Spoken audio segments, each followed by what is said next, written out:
The world is full of mysteries, and some of the most perplexing enigmas are the cryptids, creatures that defy conventional science and remain shrouded in legends, myths, and sightings.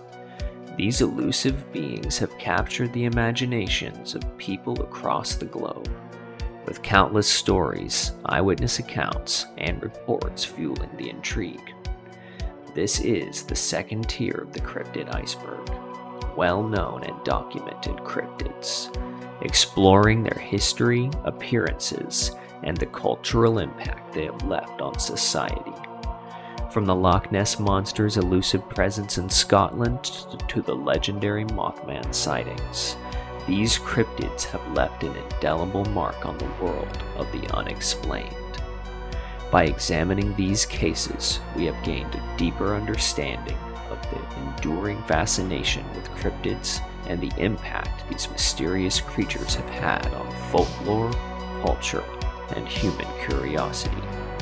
So journey with us into the captivating world of cryptids, where the line between fact and fiction blurs, and the truth remains tantalizingly elusive. If you're new here, please consider subscribing. It's free, and it helps the channel more than anything. So the first entry we have on the iceberg is the Loveland Frogman. It's of the type unrecognized animals. It's located in Loveland, Ohio, and it's basically a small frog-like creature. A bipedal sort of frog. According to various legends, the creature was first sighted by a businessman or a traveling salesman driving along an unnamed road late at night in 1955, with some versions of the story specifying the month of May. In one story, the driver was heading out of the Branch Hill neighborhood when he spotted three figures stood erect on their hind legs along the side of the road, each 3 to 4 feet in height, with leathery skin and frog faces. In other versions of the story, the creatures were spotted under or over a poorly lit road, and one held a wand over its head that fired a spray of sparks. On March 3rd, 1972 at 1 a.m., Loveland police officer Ray Shockey was driving on Riverside Drive near the Totes Boot Factory and the Little Miami River when an unidentified animal scurried across the road in front of his vehicle. The animal was fully illuminated in his vehicle's headlights, and he described it as 3 to 4 feet long and about 50 to 75 pounds with leathery skin. He reported spotting the animal crouched like a frog before it momentarily stood erect to climb over the guardrail and back down towards the river. 2 weeks after the incident, a second Loveland police officer, Mark Matthews, reported seeing an unidentified animal crouched along the road in the same vicinity as Shockey's sighting. Matthews shot the animal, recovered the body, and put it in his trunk to show Officer Shockey. According to Matthews, it was a large iguana, about 3 or 3.5 feet, or about 1 meter long. And he didn't immediately recognize it because it was missing its tail. Matthews speculated the iguana had been someone's pet that either got loose or was released when it grew too large. According to Matthews, Shockey was shown the dead iguana and confirmed it was the animal he had seen 2 weeks previously. Matthews recounted the incident to an author of a book about urban legends, but says the author omitted the part that confirmed the creature was an iguana rather than a frogman. Matthews also recounted the frogman story in 2016, again on WCPO TV. Some additional facts about the frogman. James Renner's science fiction novel, The Man from Primrose Lane, features a version of the frogman. And the frog is now the city mascot of Loveland, Ohio, with a forthcoming public appearance at the Christmas Tree Lighting Festival, December 2nd, 2023. So if you want to go meet this cryptid, you can. It has a public appearance there in Loveland, Ohio. So moving right along, the Amamongo, the second cryptid on the list. It is another unrecognized animal located in the Philippines. In the town of La Castellana in Negros Occidental, residents have long held a deep-seated fear of a creature known as the Amamongo. They believe this mysterious being dwelling in caves near the base of the volcanic Mount Canloan is a violent and untamed entity. Local lore weaves the Amamongo into a folktale titled Amamongo and the Putiput, or The Ape and the Firefly. Interestingly, the term Amamongo has been somewhat perplexingly associated with the word gorilla, despite gorillas not being native to the region. The Amamongo's reputation as a menacing creature became chillingly real on June 6, 2008, when it was said to have launched a series of attacks on residents Elias Galvez and Salvador Aguilar in La Castellana. During this distressing episode, the creature brutally disemboweled several goats and chickens with the apparent intent of consuming their entrails. The onslaught continued through the following day, June 10th, leaving Galvez and Aguilar with significant injuries, including deep scratches on their face, backs, and abdomens. According to the frightened residents, the Amamongo is described as a hairy white ape, standing at an imposing height of 5 feet 4 inches, approximately 1.6 meters. This eerie description has led some to draw comparisons between the Amamongo and other ape-like cryptids from various parts of the world, such as Bigfoot or the Yeti. However, the scientific community remains skeptical, attributing these accounts to legends intertwined with cases of mistaken identity. While outsiders might be quick to dismiss the Amamongo as mere folklore, the local community firmly asserts that it is very real, albeit wild animal. They maintain that it should not be confused with the notion of an intelligent being like a witch or Aswang. The etymology of the term Amamongo may find its origins in the Hiligaynon word amo, signifying ape or monkey. This enigmatic creature continues to intrigue and mystify, blending local legend. This enigmatic creature continues to intrigue and mystify, blending local legend with factual incidents and perpetuating the allure of unexplained phenomena in Castellana.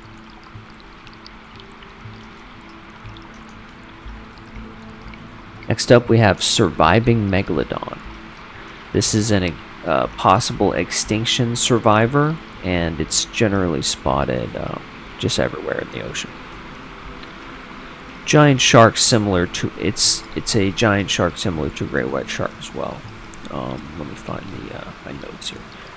Despite the lack of concrete evidence supporting its continued existence, modern times have witnessed reported sightings of the elusive Megalodon. One intriguing piece of evidence comes from 1875, when 2 Megalodon teeth were recovered during a deep-sea exploration by the HMS Challenger. These teeth, believed to be only 10,000 to 14,000 years old, challenged the widely accepted extinction date of the Megalodon. However, skepticism arises due to the possibility of the teeth appearing fresher than the actual age, attributed to manganese dioxide. In 1918, off the coast of Australia, fishermen recounted a chilling encounter with a massive shark that wreaked havoc on their gear and pilfered their crayfish pots.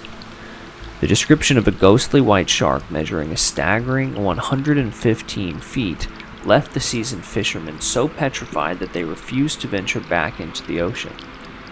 Advocates for the modern existence of Megalodon argue that these skilled fishermen would undoubtedly recognize a whale, making their accounts all the more compelling. The 1960s marked another potential sighting. The captain of a 26-meter fishing vessel reported encountering a colossal shark.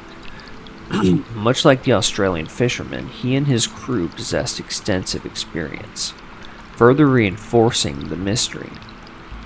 The crew's refusal to divulge their sightings to reporters, though the captain later shared his account, adds an aura of intrigue to the encounter.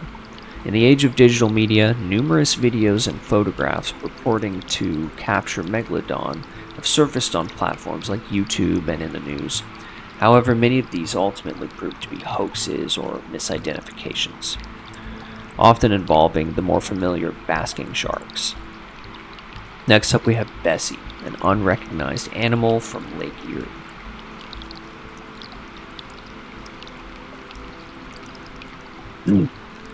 The legend of Bessie, a mysterious aquatic creature, has intrigued the shores of Lake Erie for centuries. Reports of Bessie describe a snake-like behemoth, measuring an imposing 9 to 12 meters in length and boasting a girth of at least a foot. With its grayish complexion, Bessie has carved out a place for itself in the annals of Great Lakes folklore. The first documented encounter with a Bessie-like creature dates back to 1793, when the captain of the sloop Felicity was on a duck hunting expedition north of Sandusky, Ohio. Startled by a colossal snake-necked entity, he described it as more than a rod, which translates to a staggering 16.5 feet in length. Such accounts set the stage for the ongoing saga of Bessie. The summer of 1817 brought a series of remarkable sightings. In July of that year, the crew of a schooner reported a sighting of a serpentine creature stretching between 30 to 40 feet in length, with a dark, imposing appearance. Later in the same year, another boat crew bore witness to a similar creature, this time with a coppery hue and an astounding length of 60 feet. They even fired muskets at it to no visible effect, leaving them both awed and bewildered. A third 1817 incident occurred near Toledo when two French settlers, the Dussault brothers, stumbled upon a colossal monster on the beach. They witnessed a creature roughly 20 to 30 feet long, its shape resembling a large sturgeon but with the intriguing addition of arms. Overwhelmed by panic, the brothers fled, returning later only to find the creature vanished, presumably carried away by the waves following its enigmatic demise. All that remained were marks on the beach and a scattering of silver scales, each roughly the size of a silver dollar. One of the most extraordinary sightings in Bessie's lore unfolded in July 1892.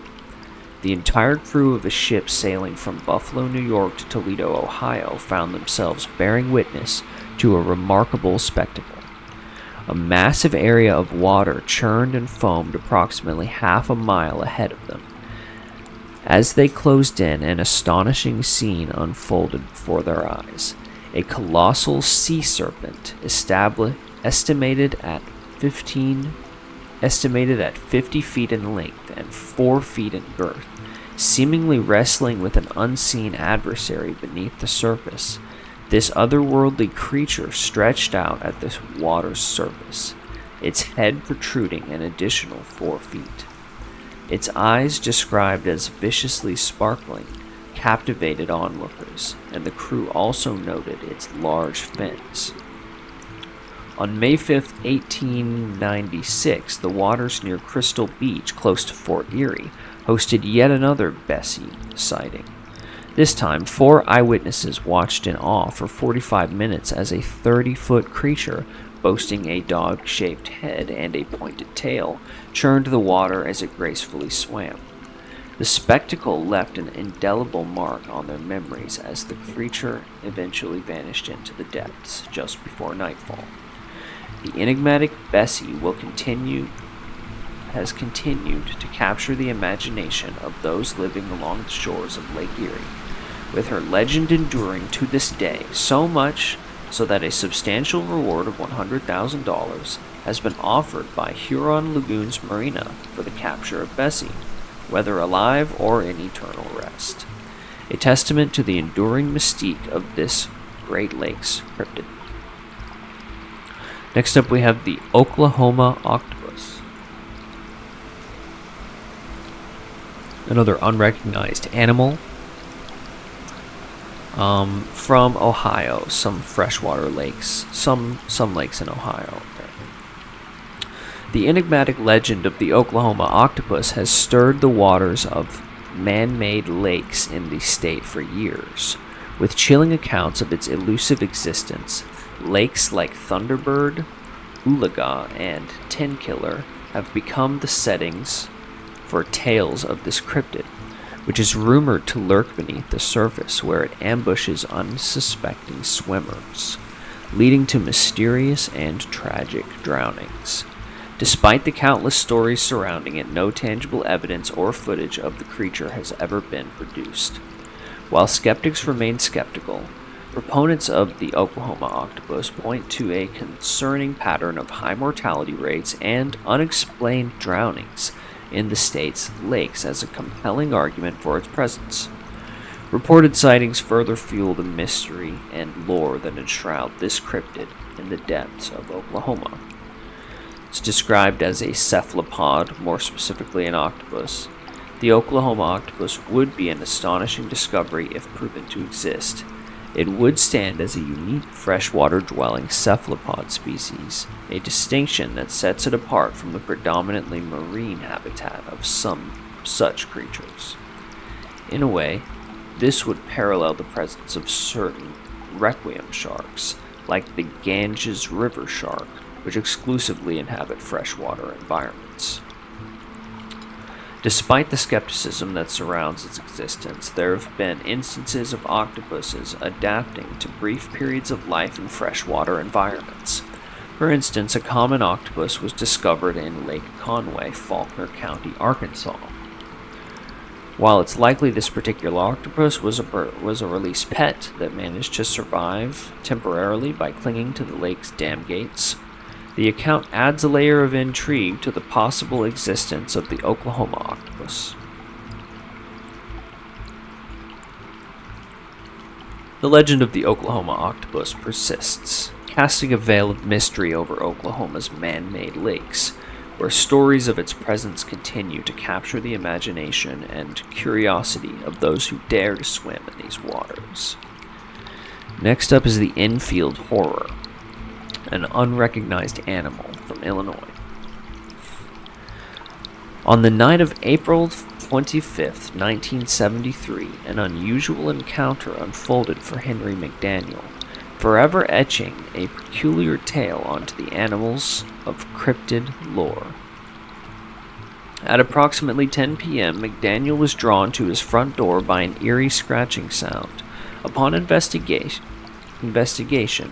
he was met with a perplexing sight that appeared to be a bear-like creature. Armed with a flashlight and gun, he ventured into the darkness to confront it. His description of the entity was as perplexing as the encounter itself. It had 3 legs on it, a short body, 2 little short arms, and 2 pink eyes as big as flashlights. It stood 4.5 feet tall and was grayish colored. He went on to emphasize that it had an uncanny resemblance to a humanoid form.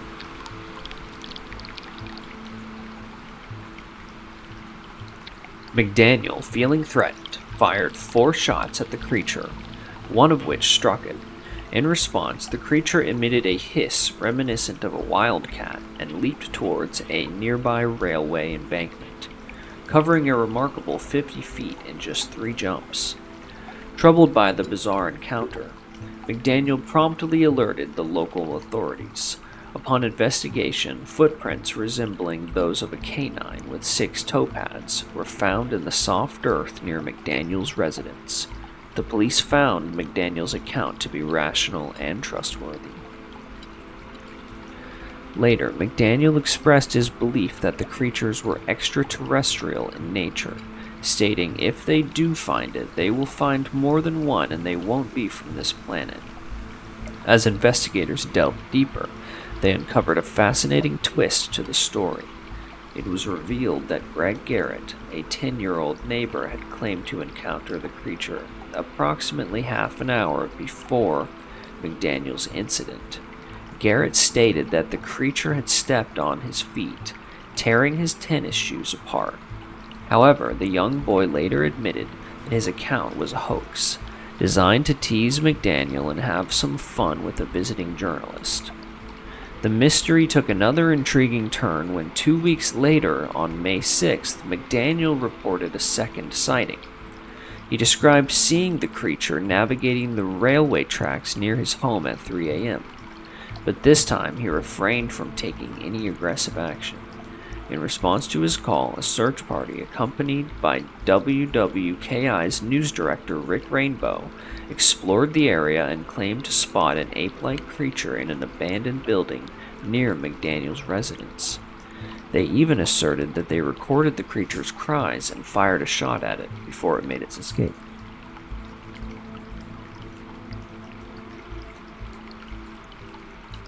Cryptozoologist Lauren Coleman delved into the case, scrutinizing the sound recording and the broader details surrounding the incident. However, the enigma deepened further when 2 days after McDaniel's radio interview, local press reports emerged detailing an incident in which police were summoned to investigate gunfire. 5 young men from out of town, armed with shotguns and rifles for protection, had ventured to Enfield, presumably to photograph the elusive creature. The White County Sheriff dismissed their actions as mere revelry, attributing little significance to the supposed monster hunting expedition. Instead, the men faced charges related to hunting violations, leaving a veil of ambiguity shrouding the entire episode. Next up, we have the surviving Megatherium, a supposed extinction survivor from the Americas. Ground sloths, also known as giant ground sloths or giant sloths, once roamed the Americas from the Eocene period until at least 8,000 years ago. In the Caribbean, the last known presence of these creatures is estimated to be approximately 15,050 years ago. It is widely acknowledged that human hunting activities played a significant role in their extinction. Since the initial discovery of ground sloth fossils in the late 18th century, there has been a persistent hypothesis that these creatures might have survived in remote regions of the Americas. As a result, numerous cryptids have been suggested as a potential living ground sloth, if they indeed exist. Reports of cryptids resembling ground sloths have emerged from various locations, including Argentina, the Bahamas, Belize, Bolivia, Brazil, Canada, Chile, Colombia, Cuba, and many more. As noted by Karl, the existence of a medium-sized species of ground sloth that has managed to survive would offer potential solutions to several unresolved mysteries in the field of cryptozoology. Furthermore, the notion of both larger and smaller ground sloths, as well as aquatic variations, has been proposed as potential identities for certain cryptids. So next up, we have the vampire vine, a cryptid plant from Nicaragua. William Thomas Stead, who served as the editor of the Review of Reviews, authored a concise article referencing a story originally featured in Lucifer magazine. Interesting name. This account describes a peculiar plant located in Nicaragua, known among the locals as the Devil's Snare. According to this narrative, this plant possessed the uncanny ability to extract the life force from any living creature it came into contact with. As outlined in the article, Mr. Dunstan, a naturalist, had recently returned from an extensive exploration of Central America, where he dedicated nearly 2 years to the study of the region's plant and animal life.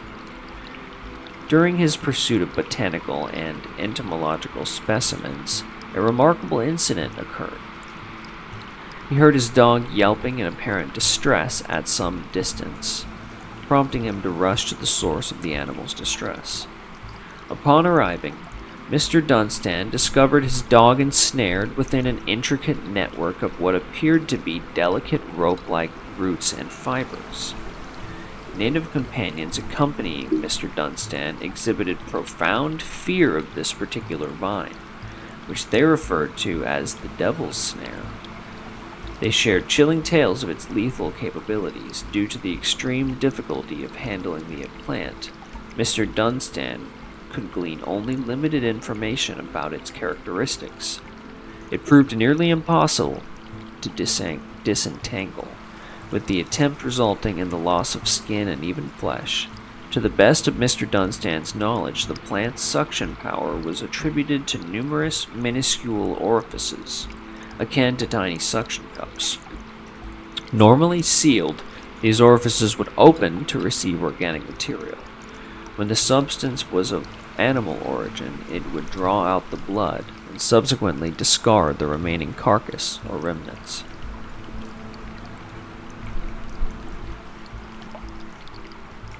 Next up we have the ahul, another unrecognized animal from Indonesia. The ahul, also known as the athol, is a winged cryptid that has sparked various depictions. Some describe it as an enormous bat, while others suggest it resembles a flying primate. The name ahul derives from its distinctive and resonant cry, often referred to as ahoo. So that's what it says. This elusive creature is said to inhabit the remote depths of the lush jungles of Java, with sightings extending across much of Indonesia. Variations of the ahul can also be found on the nearby island of New Guinea, where the robin, believed to be a relative of the ahul, roams. The robin distinguishes itself with a lengthy snout, large wings, and a slim crest. Conversely, the ahul possesses a unique appearance, combining features reminiscent of both a chimpanzee and a bat. It boasts prominent dark eyes, red-skinned wings, substantial forelimb claws, and a coat of gray fur. Reports suggest its wingspan spans from 18 to 28 feet, equivalent to 6 to 9 meters, making it 3 to 4.5 times larger than the most substantial known bat species, the flying fox. The ahul's dietary preference typically centers on local fauna, including substantial fish. However, the creature occasionally demonstrates opportunistic behavior by targeting humans, likely stemming from its territorial nature and its inclination to seize opportunities for larger prey. Some scientists have proposed a potential connection between the ahul and another cryptid, the Kongomato. Nevertheless, the ahul's characteristics lean more towards a bat-like entity rather than a reptilian one, and it may share a close relationship with the orang bati. Notable accounts include encounters by the renowned naturalist Dr. Ernest Bartels. In 1925, while exploring a waterfall on the slopes of the Salak Mountains, Dr. Bartels was greeted by the unexpected presence of a massive, unidentified bat, the ahul, soaring directly above him. Another significant encounter took place in 1927.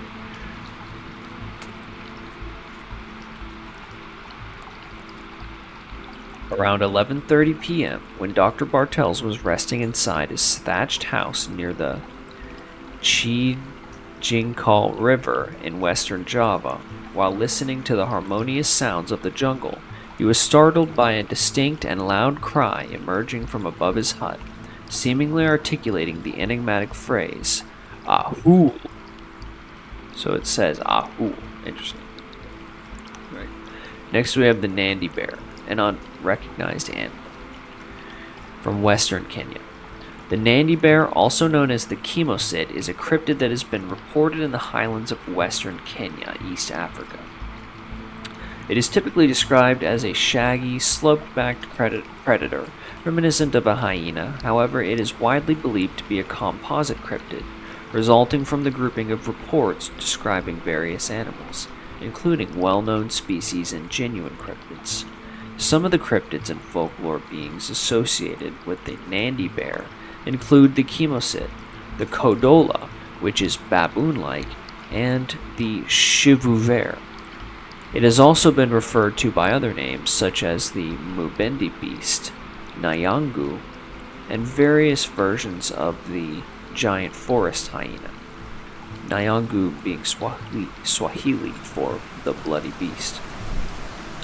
Despite being viewed as a monkey by some tribal groups, eyewitness accounts of the Nandy Bear consistently describe a shaggy creature resembling a hyena.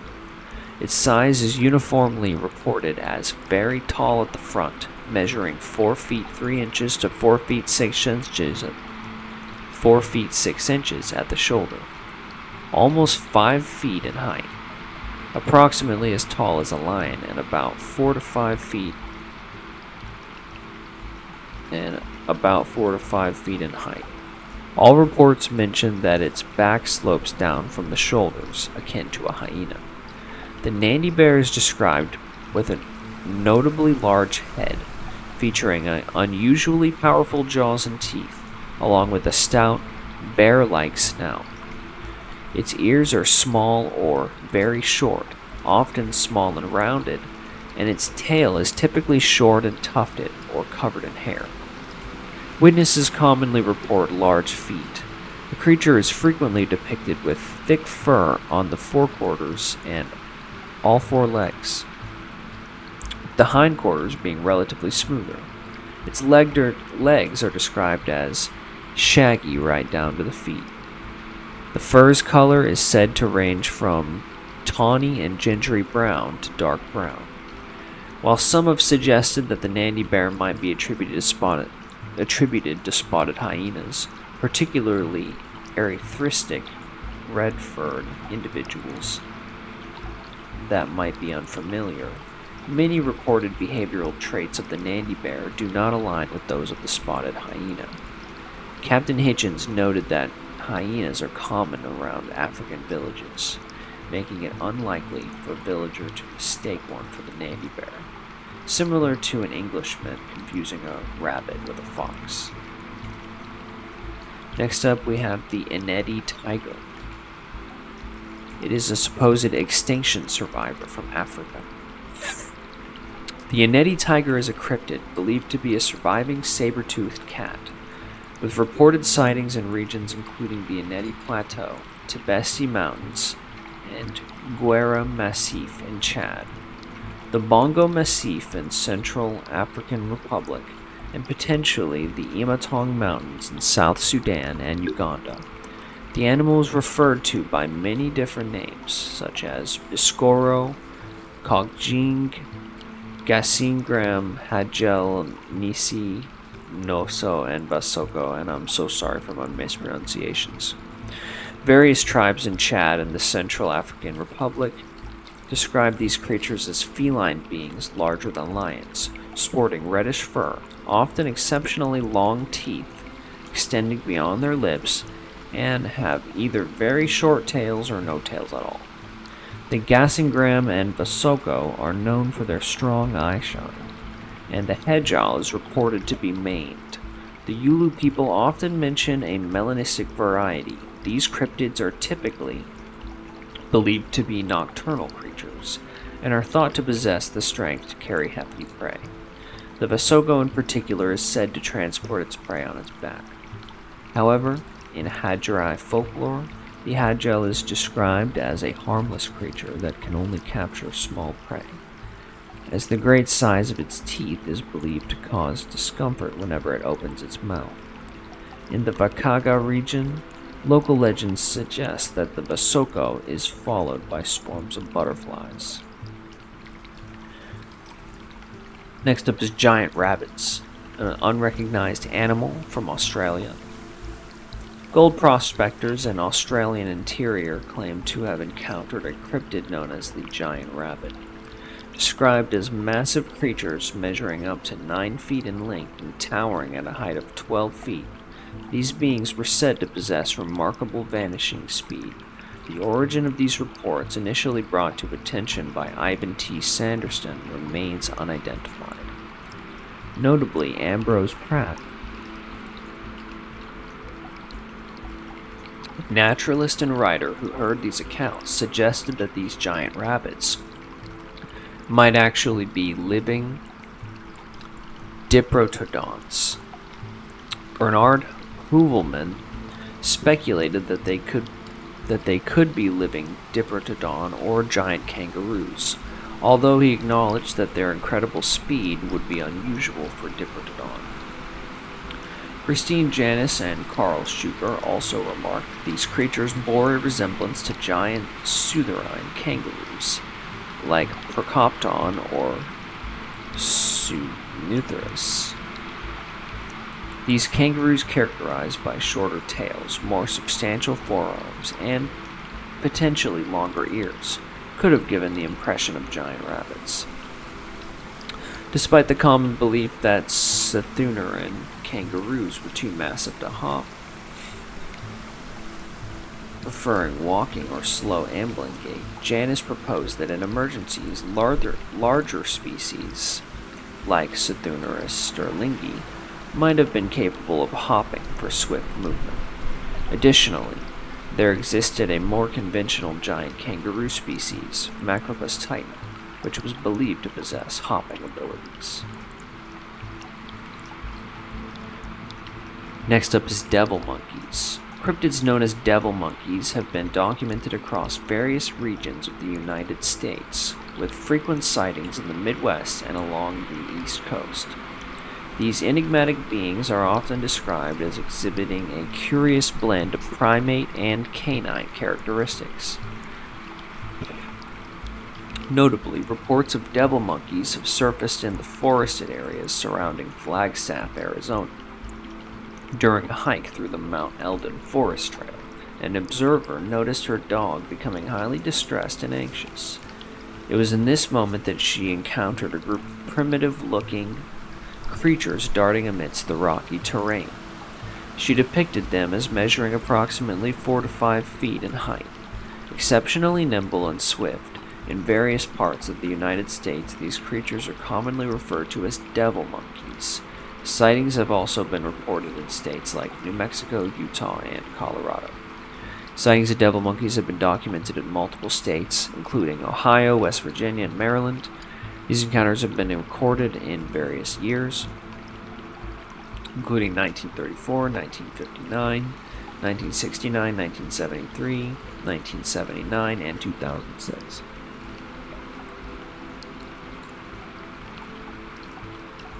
Next up is Jackalope. The jackalope, a mythical creature of North American folklore, is often described as a jackrabbit with antelope horns, with its name being a combination of jackrabbit and antelope.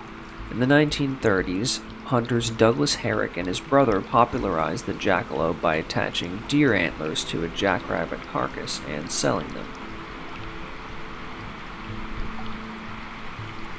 These mounted jackalopes can be found in bars and stores across the United States, and the legend has appeared in various forms of media. The Wyoming legislature even considered making the jackalope the state's official mythological creature. The legend might have been inspired by sightings of rabbits infected with the Shope papillomavirus. Folklorists view the jackrabbit as one of many fearsome critters in North American culture. So they think it might possibly be just the people seeing that rabbits that were infected with that virus that causes horn-like protrusions. While the name jackalope combines jackrabbit and antelope, jackrabbits are technically hares, and the antelope in question is actually the pronghorn. Native to western North America, I think jackalopes are technically hares. The antelope is actually a pronghorn. That's what I meant to write. Native to western North America, various hare species can be found in Wyoming, while pronghorns are known for their remarkable speed. Animal hybrids are part of global folklore, with references to creatures like horned rabbits appearing in various cultures. In Europe, folklore often depicts horned rabbits, and early scientific texts and illustrations treated these hybrids as real creatures. until the 18th century when the scientific community rejected the idea. Legend of horned rabbits may have been inspired by rabbits infected with the Chupacabra.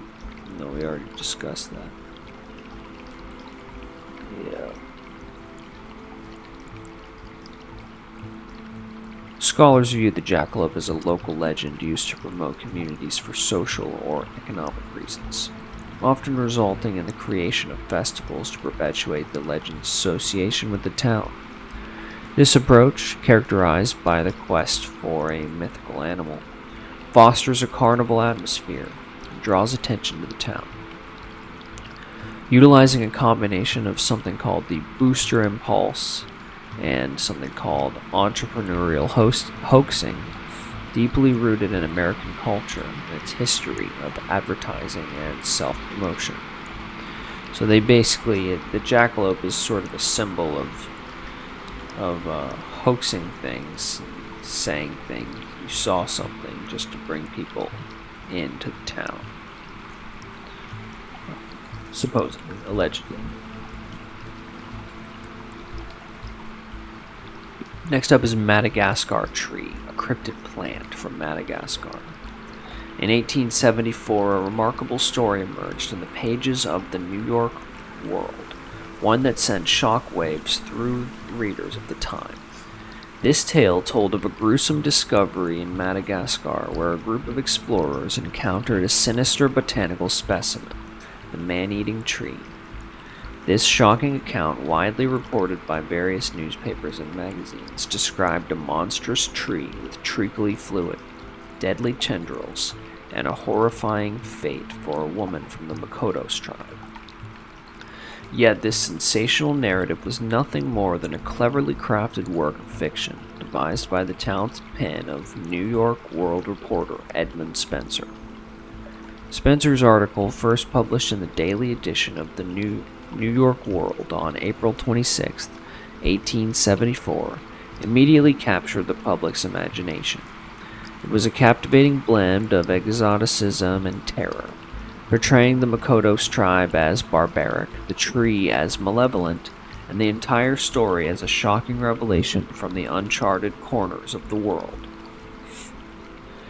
The account painted a vivid picture of the tree, which was described as having leaves akin to a massive pineapple, and a trunk that stood as tall as 8 feet, with bark as hard as iron.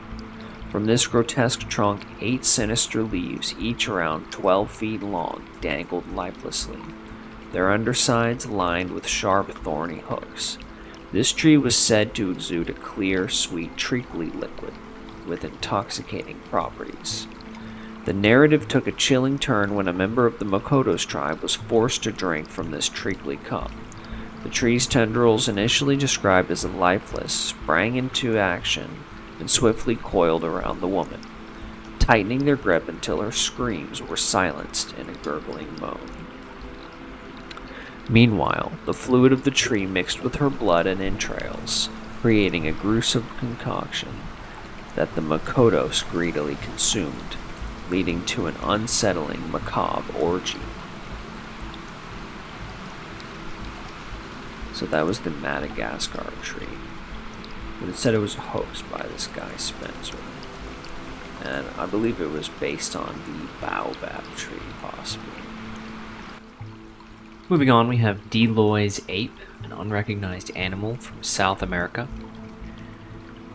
Amaranthropoids loisi, also known as Dolo's ape, is the unofficial name given to a large primate reportedly encountered by Francois Dolo in South America.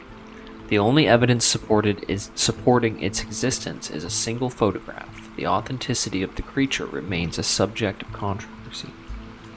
In 1920, during an ill-fated expedition near the Tara River in South America, Dolo and his team encountered 2 large, monkey-like creatures. The female of the pair displayed aggressive behavior, prompting the team to shoot and kill her for their safety. This creature resembled a spider monkey but was notably larger, measuring 1.57 meters in height, so about 1.5 meters. It's pretty tall, and possessing 36 teeth.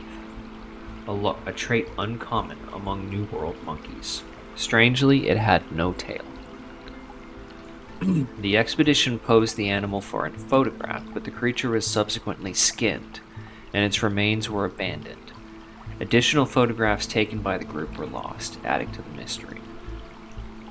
And this thing looks pretty gruesome, honestly. Deloy, however you say it, initially kept the story to himself, but shared it in 1929 when a friend discovered the photograph. Several scientific articles were published about the creature, proposing the scientific name Amaranthropods loysi. However, the account received skepticism from critics like Sir Arthur Keith, who suggested that Deloy might have attempted to pass off a normal spider monkey as an exotic discovery. The controversy over the creature's existence continues, with some supporting the idea that it was a hoax and others suggesting it could have been an unknown species. Ivan T. Sanderson labeled it an outright hoax, and Lauren Coleman proposed that it might have been perpetrated to support certain views on human origins. Nonetheless, the authenticity of Anthropoids loysi remains a subject of debate. Next up we have the Nguma Mon, a supposed extinction survivor in Central America. The Nguma Mon is a cryptid reportedly residing in Central America, specifically the Congo, Eastern Cameroon, Wataba River, and the Republic of the Congo. It is described as a massive serpentine lizard with the following features: length of approximately 30 to 50 feet, body diameter about 2 to 3 feet, color grayish brown, head and neck resembling those of a snake, a forked tongue, a spine with a serrated ridge, short legs, and an amphibious lifestyle, thriving in swamps and preying on birds and monkeys. The name Nguma Mon is derived from the Lingala language, meaning large boa. It has also been referred to as Ngonde Mon, Nyama Mon, and Yoli, among other names. Sightings of the Nguma Mon are documented near the Dongu Mataba in the Republic of the Congo. Notable sightings occurred in 1961 and 1971, with eyewitnesses describing a lengthy, grayish-brown creature, but no head or neck was visible in the photographs. It is worth noting that there is some debate regarding the nature of this cryptid. Cryptozoologists like Roy P. Mackle, who led expeditions in search of creatures like the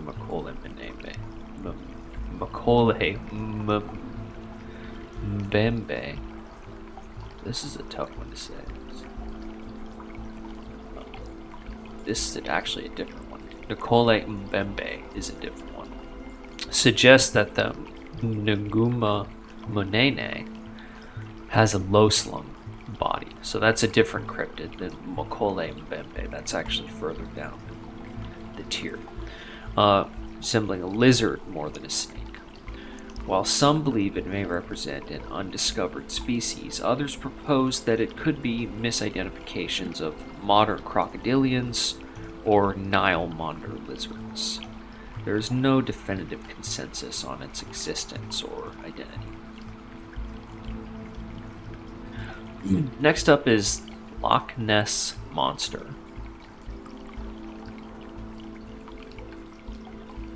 An unrecognized animal. The Loch Ness Monster, commonly known as Nessie, is a legendary aquatic creature believed by some to inhabit Loch Ness in Scotland. However, there is widespread skepticism about its existence, and much of the evidence presented in its favor has been debunked. Reports of a Loch Ness Monster date back to ancient times, including stone carvings by the Pict depicting a mysterious flippered creature. The first written account appears in a 7th century biography of Saint Columba, who is said to have encountered the creature in 565 AD. This account details how Columba ordered the beast to go back, and it obeyed. The modern legend of Nessie began to take shape in 1933 when a road was completed near Loch Ness, providing a clear view of the lake. A couple reported seeing an enormous creature crossing their path, describing it as a dragon or prehistoric monster. This encounter gained media attention, leading to a series of sightings. In December 1933, the Daily Mail commissioned Marmaduke Wetherell to search for the creature. He discovered large footprints along the lake's shores, but they were later revealed as hoaxed tracks.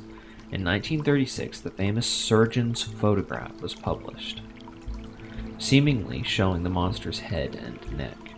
It led to international fascination, with many speculating that Nessie might be a plesiosaur, an extinct marine reptile.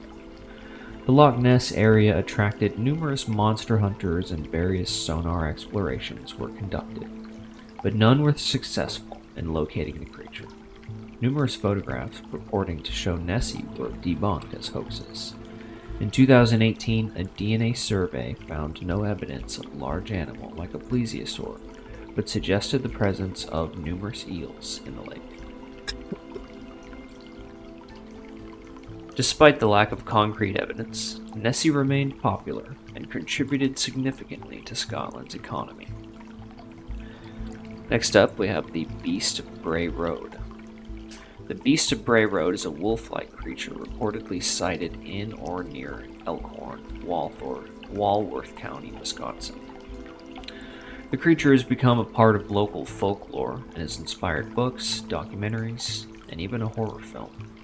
Reports of the creature in the 1980s and 1990s led to journalist Linda Godfrey covering the story. While initially skeptical, she later became convinced of the sincerity of many witnesses. Descriptions of the creature vary, but often portrayed as a large humanoid figure between 6 to 7 feet tall, covered in fur or hair, with a wolf-like head and large, glowing red or orange eyes. Some eyewitnesses claim to have seen it moving on all fours or as a bipedal creature, resembling a traditional werewolf or Bigfoot. The alleged first sighting of the Beast of Bray Road dates back to 1936, with later reports indicating contact with vehicles and the creature. Witnesses have described the encounters during both day and night, sometimes observing the creature chasing deer or feeding on animals killed by vehicles. Various theories attempt to explain the creature, including misidentifications of known animals, such as gray wolves, large dogs, or even American black bears, suffering from mange. The Beast of Bray Road has made appearances in popular culture, including films, documentaries, and television shows.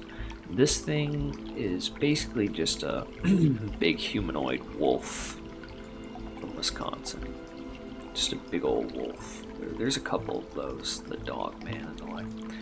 Next up we have the Mokele Mbebe, an extinction survivor from the Congo River Basin. This thing basically looks like a sauropod. The Mokele Mbebe, which we were talking about earlier, is a mythical water-dwelling entity or creature said to inhabit the Congo River Basin, sometimes described as a living animal and other times as a spirit. Its descriptions vary, but often depicted as a large quadrupedal herbivore with smooth skin, a long neck, and a single tooth or horn. In the 20th century, it became a focus of interest among cryptozoologists and young Earth creationists who aimed to challenge the scientific consensus on evolution. However, most mainstream experts believe that the Mokele Mbebe, as described by Congolese natives, was likely inspired by the black rhinoceros, which once lived in the region.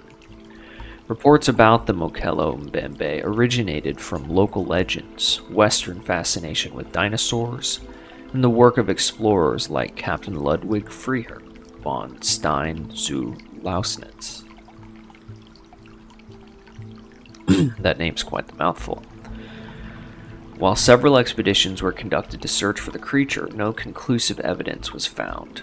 In recent years, it has been suggested that the Mokele Mbebe legend is a mixture of mythology and folk memory from a time when rhinoceroses lived in the area. The entity has also made appearances in various forms of pop culture, books and documentaries to video games and films. In the SCP Foundation series, for example, Mbebe is what a village of Mbochi people call a specimen of SCP-1265, specifically a Camarasaurus. They also mention Mbelu, which is further down the iceberg, also being a part of SCP-1265, with that one being a Kentrosaurus. So that's a little bit of SCP lore there for you. I like the SCP Foundation. I like the whole that creative writing project sort of that it presents there. So next up we have surviving dodo birds, a supposed extinction survivor, and it's supposedly spotted in Sparta, New Jersey. And the article that I read basically said a surprising phenomenon is emerging in Sparta, New Jersey, with several Sparta high school students claiming to have encountered the extinct dodo bird. The dodo bird, that's the one that they would just club over the head. It was flightless. The dodo, known for its gray feathers and distinctive yellow face, stood at around 1 meter in height when extinct in the 17th century, less than a century after its discovery. While the dodo wasn't particularly remarkable during its existence, its extinction is a source of concern and activism due to human factors such as hunting, invasive species introduction, and habitat destruction. Now 6 Sparta students are sharing their stories of seeing this long-lost bird. Sparta high school students. One student, Victoria Batter, describes seeing a large bird with a bright yellow face digging near a dead tree along 517. She couldn't find it when she looked back. After researching, she concluded it was a dodo. Another student, Matt Hastings, spotted a similar creature behind his shed, unable to get a clear view, but noting the yellow face. Matt's research led to the same conclusion. Sean Lowry and Elena Inslee also reported seeing a yellow-faced creature near the Salvation Army bins after the AP biology exam. Sophomores Liam Armstrong and Will McKenna observed a dodo bird near the train tracks, with Will, an amateur ornithologist, recognizing it as the iconic endangered species. While these students stand by their memories, the public remains skeptical. They hope their stories will encourage others to share their own encounters, as the mystery of the long-lost dodo bird wandering in New Jersey continues to unfold. Next up is Jabba Fofi, an unrecognized animal. This thing is basically a giant spider. Pretty terrifying. The spiders are reported to create shallow tunnels under tree roots, which they camouflage with leaves.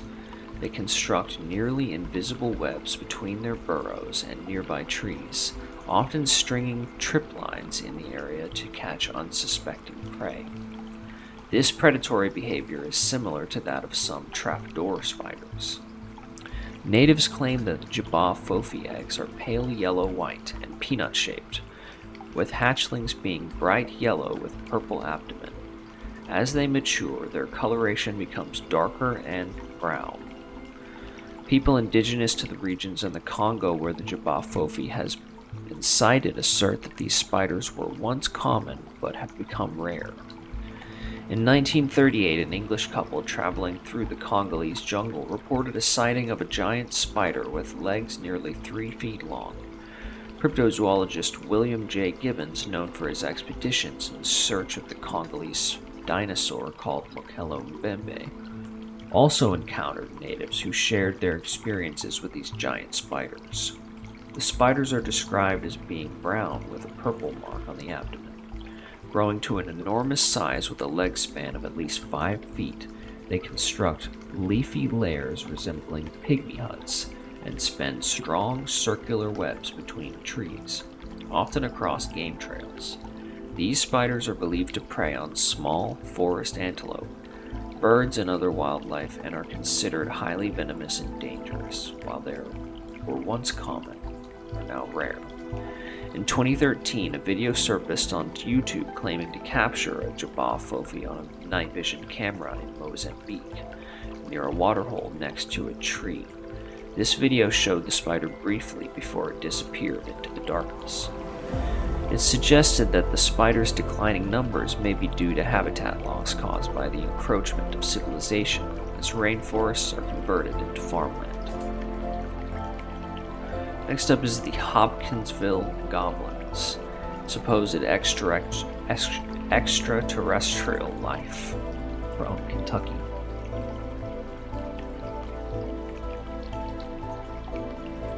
The Kelly Hopkinsville encounter, also known as the Hopkinsville Goblins case, occurred in 1955 near Kelly and Hopkinsville, Kentucky. It involved a claimed close encounter with extraterrestrial beings. 5 adults and 7 children reported that small alien creatures from a spaceship were attacking their farmhouse, and they had been defending themselves with gunfire for nearly 4 hours. The incident received extensive media coverage with descriptions of the alleged creatures, including features like large pointed ears, claw-like hands, glowing yellow eyes, and spindly legs. Skeptics suggested that intoxication may have played a part in the sighting, and they proposed that the family might have misidentified owl species or meteors. Psychologists used this case as an example of pseudoscience and to teach critical thinking skills. The United States Air Force classified the incident as a hoax in the Project Blue Book files, but some ufologists considered it significant and well documented. The event popularized the term Little Green Men, and it has influenced various aspects of pop culture, including movies, video games, and annual festivals in the Kelly community. Also, the Pokemon Sableye, introduced in Pokemon Ruby and Sapphire, is based on the goblins described in the event. In the games, they're animated with a swaying or waiting motion based on the creature's reported gait. That's interesting.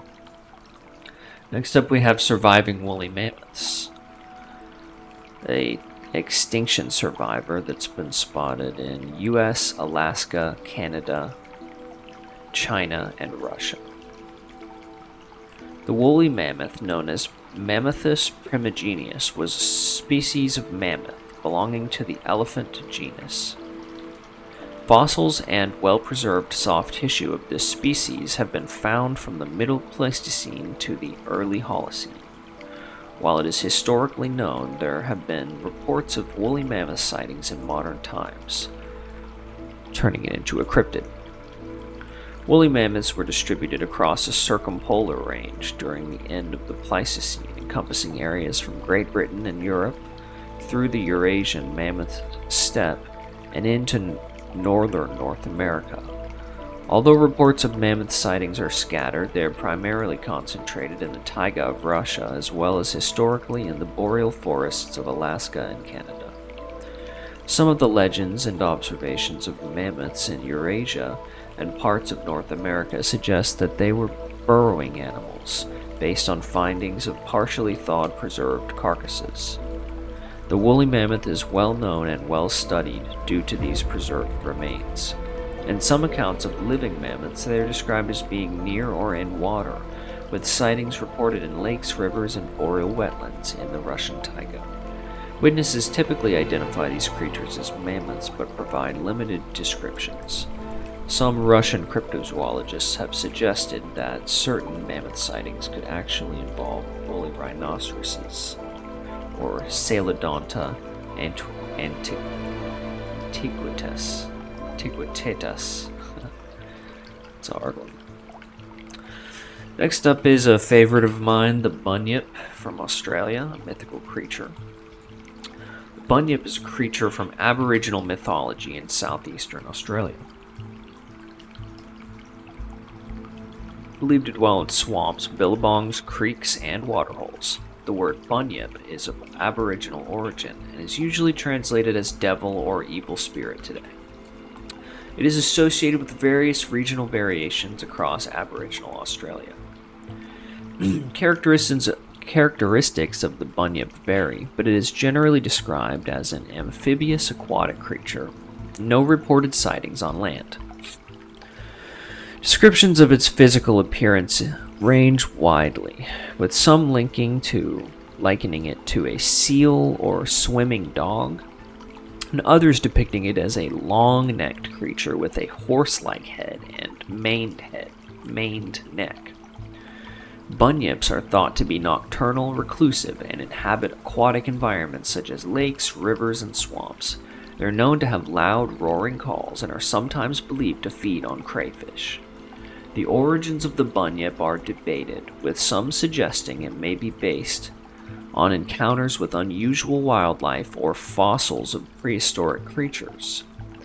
In the 19th century, there were numerous reports and sightings of the bunyip by European settlers in Australia. The term bunyip has also been used colloquially to describe imposters or pretenders. The bunyip has made appearances in Australian literature, folklore, and pop culture, including children's books, films, and even a role in the role-playing game Werewolf the Apocalypse. It continues to be part of Australian cultural heritage and remains a topic of interest and debate. Next up, surviving direwolves, an extinction survivor.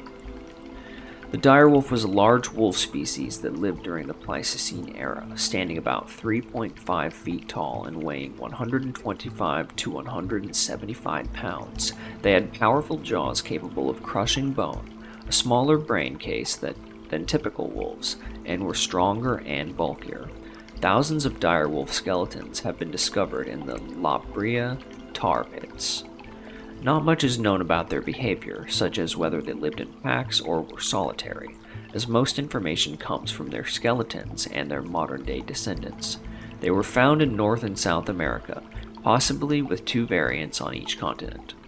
Although there's no scientific evidence of their continued existence, various cryptids and myths globally share descriptions that resemble direwolves. Some examples include the Wahila, Shunka Warakin, Amarok, and Finra. There have been a few sightings, including in the Nahanni Valley, describing a creature resembling a wolf on steroids, which matches the description of a direwolf. Direwolves have been featured in popular media such as the Game of Thrones series Call of Duty Black Ops 3 and the video game Ark Survival Evolved. They also appear in the Final Fantasy series as a summon, and a lot of media. Next up is the Michigan Dogman, an unrecognized animal from Michigan. The Michigan Dogman is a creature of folklore allegedly sighted in 1887 in Wexford County, Michigan. Described as a 7-foot-tall bipedal canine-like animal with a man's torso, blue or amber eyes, and a terrifying howl resembling a human scream. Legends suggest it appears in a 10-year cycle ending in a 7. Sightings have been reported in various Michigan locations, particularly in the northwestern part of the Lower Peninsula. Reports of the Michigan Dogman date back to 1887 when 2 lumberjacks saw a creature with a human body and a dog's head. Similar accounts were reported in 1937, 1950, and 1957 and 1967. There were comparisons with the Beast of Bray Road in Wisconsin. In 1987, radio host Steve Cook recorded a song about the Dogman as an April Fool's prank, drawing inspiration from North American myths and legends. The song became popular and led to reports from listeners claiming to have encountered a similar creature.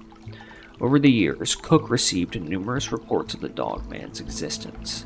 In 2011, a feature film titled Dogman was released, starring Larry Joe Campbell. The film included a segment known as the Gable Film. Various YouTube channels and media have also covered the Michigan Dogman phenomenon. I remember it was in a game I played called Neo Scavenger as well, right at the beginning, and then as an enemy in the game as well. Next up we have Dover Demon, extraterrestrial life that was spotted in Massachusetts, Dover, Massachusetts. The Dover Demon is a creature that was reportedly sighted in Dover, Massachusetts on April 21st and April 22nd, 1977. The sightings involved several teenagers, including William Bartlett, who described a creature with large eyes, tendril-like fingers, and glowing eyes.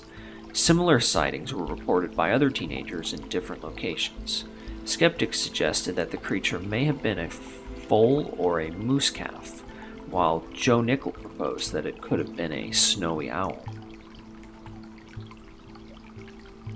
That's quite the range of wildlife. Based on size, plumage, and how it might appear in the headlights of cars, police believed the reports were possibly a school vacation hoax, and some suggested that the pop culture of 1977, featuring big-headed alien-type creatures, might have influenced the sightings. In pop culture, the Dover Demon has been featured in various media, including an episode of the television series Lost Tapes in 2009. It has also appeared in American comic books like Proof, The Perhapnauts, The Pound, Ghouls Night Out, Hack and Slash, Intryword, and the webcomic Gunnerkrigg Court. So, a good amount of media has featured this cryptid. Next up, Mongolian deathworm, an unrecognized animal from the Gobi Desert. The Mongolian deathworm is a legendary creature believed to inhabit the Gobi Desert, but there is no concrete evidence to support its existence. Tales of the creature reached Western attention in Roy Chapman Andrews' 1926 book, where he described secondhand accounts from Mongolian officials who believed in its existence despite never having seen it. The worm is described as a 2-foot-long, sausage-shaped creature with no head or legs. It is believed to be highly poisonous, and contact with it is said to result in instant death. The creature primarily lives underground, rarely coming to the surface. Numerous investigations have been conducted in search of the Mongolian deathworm. Ivan Mackerel led expeditions in 1990 and 1992, using devices inspired by Frank Herbert's novel Dune, which involved creating vibrations to bring sandworms to the surface. Zoological journalist Richard Freeman and the reality TV series Destination Truth also conducted expeditions but found no conclusive evidence. In pop culture, the Mongolian deathworm has been referenced in various media, including the video game Shadow of the Colossus and a 2010 television film called Mongolian deathworm. Next up is Champ, an unrecognized animal from northeast United States. Lake Champlain, located in the Adirondacks, that's a tough word, Adirondacks, is known not only for its recreational activities, but also for the legendary creatures said to inhabit its waters. Champ, the lake monster. Legends and alleged sightings of this enormous swimming monster have captivated locals, visitors, and scholars for centuries. The indigenous people of the region, the Abenaki and Iroquois, have their own legends of a large horned serpent or giant snake in the lake. Samuel de Champlain, whom the lake is named after, is often credited with being the first European to sight Champ. He described a creature that resembled a garfish or a lake sturgeon. Sightings of Champ continued over the years, including detailed accounts in newspapers with descriptions of a black monster with specific features. Sightings have been documented in various years, and showman P.T. Barnum even offered a reward for proof of the creature's existence. In the late 1900s, there was a surge in sightings, and even some photographs claimed to be Champ. These sightings garnered attention from television shows, magazines, and scholarly journals. While skepticism exists, Champ is now protected by law on both sides of Lake Champlain. The lake monster is celebrated in the region with a baseball team named after the lake monsters, statues, images, and local businesses embracing the legend. A historic marker also commemorates Lake Champ. Not Lake Champ, just commemorates Champ in Clinton County. Whether Champ is real or not, the legend continues to thrive. and people flocked to the Lake Champlain region, hoping for their own sighting of this celebrated creature. Leoth Mor, a paranormal creature from Scotland. The big grey man, known as Leoth Mor in Scottish folklore, haunts the summit and passes of Ben Macdui, the highest peak in the Cairngorms, and the second highest in the British Isles. Descriptions of the creature suggest it is over 10 feet tall, thin, with dark skin, long arms, broad shoulders, and dark hair. However, few eyewitnesses have seen the creature, and encounters are often accompanied by fog and a general feeling of unease. The first recorded encounter was in 1925 by J. Norman Colley, a hiker and professor. He described eerie sounds and a sensation of being followed near the summit of Ben Macdui. Other climbers subsequently shared their own encounters, which were initially met with skepticism but contributed to the legend. Psychologists have proposed that exhaustion, isolation, and natural stimuli could lead to illusions, hallucination, or misinterpretations, while infrasound, optical illusions like Brocken specter, and exhaustion could explain some aspects of the sightings. No photographic evidence of the big gray man exists, and the credibility of the legend relies on eyewitness accounts and interpretations. Next up, Flatwoods Monster, an extraterrestrial life form from West Virginia. The Flatwoods Monster, also known as the Braxton County Monster, or Braxy, is a creature reported to have been sighted in Flatwoods, West Virginia, on September 12, 1952, following a bright object crossing the night sky. The first reported sighting involved two brothers, their friend, and local children, who described a tall, man-like figure with a round red face and a hood-like shape. The encounter was followed by a sensation of nausea and a pungent mist. Descriptions of the creature varied, but included features like a red face, claw-like hands, and a head resembling the ace of spades. Skeptical explanations suggest that the bright light was a meteor.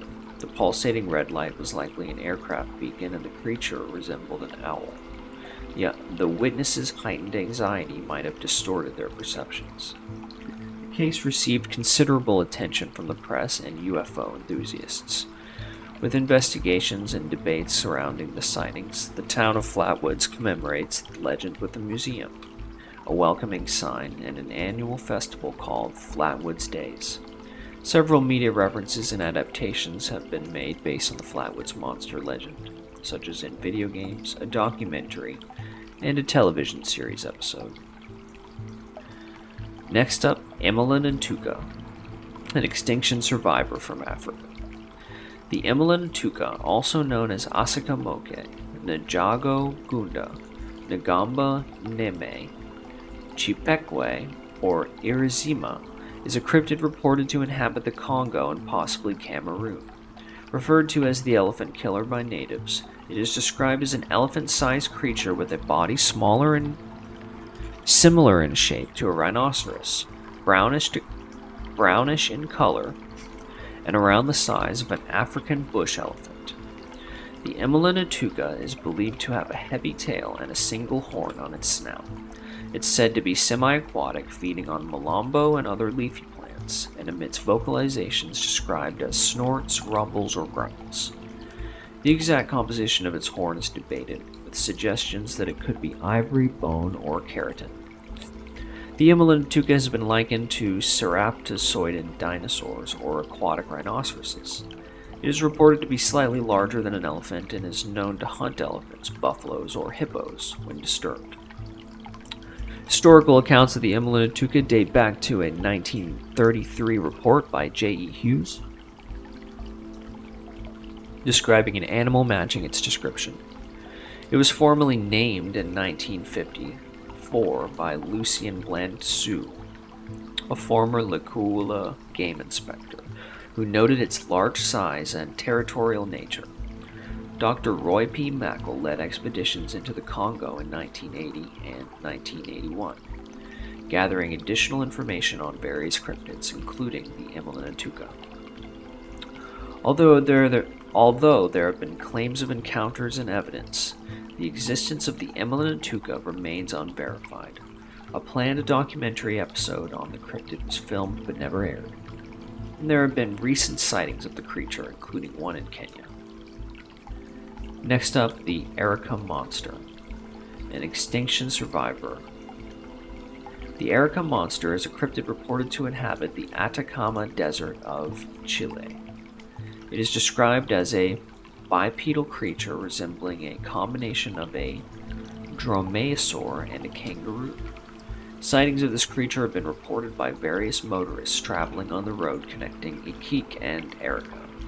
The Erica Monster is said to be around 6 feet tall, with sharp teeth and 3-toed footprints resembling those of a primitive dinosaur, kangaroo, or emu. The first sighting was in 1980, and since then, multiple people have reported encountering this creature.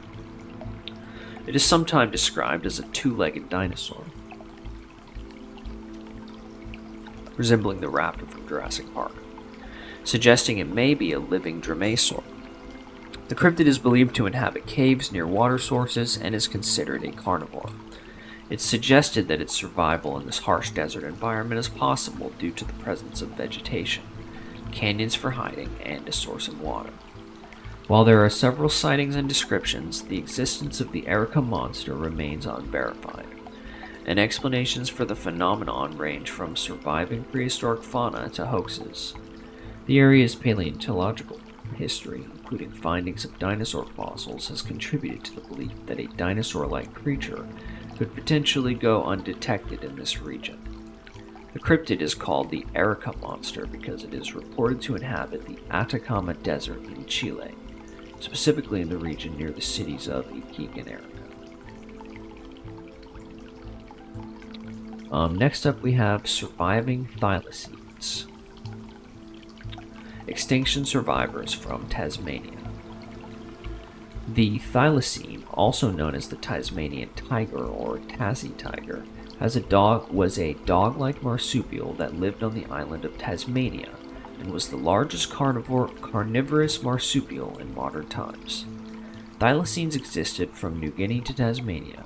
When Aboriginals arrived in Australia about 10,000 years ago, they brought dingoes, which competed with thylacines for food. After the Ice Age, Australia and Tasmania were separated, and thylacines lived in Tasmania until the 20th century. The first European to discover thylacines was Abel Tasman in 1642. Hunted to extinction due to sheep killings and habitat loss, thylacines were eradicated from mainland Australia by dingoes. In 1628, they were protected by law, but the last known wild thylacine was 1928. But the last known wild thylacine was shot in 1930, and the last captive thylacine, Benjamin, died in 1936. Despite being declared extinct in 1986, sightings of thylacines continued in Tasmania, mainland Australia, and New Guinea. In 1999, there were plans to clone thylacines, but in 2005 the attempt failed due to degraded DNA. In 2008, scientists reconstructed a bone gene from a 100-year-old ethanol-filled thylacine tissue sample and injected it into a mouse embryo, yielding surprising results. Sightings continued into the 21st century with many reports from mainland Australia, including inconclusive photographs. In 2012, skeletal remains initially believed to be a thylacine were later identified as a domestic dog. In September 2017, a man filmed a creature resembling a thylacine, but it was not confirmed. Thylacines are sometimes regarded as cryptids due to uncertainty about their continued existence. Next up we have one of my other favorites, Ningen, an unrecognized animal from subarctic regions. The Ningen is a creature from modern Japanese folklore, described as an aquatic humanoid whale-like being believed to inhabit the subantarctic oceans. This legend originated in the mid-2000s among Japanese internet users. It began with a forum post on 2channel, claiming that members of a whale research ship witnessed the Ningen near the Antarctic coast, mistaking it for a submarine. In 2005, a Google Earth image was thought to capture a Ningen near the Southern Ocean, but skeptics believed it resembled an iceberg.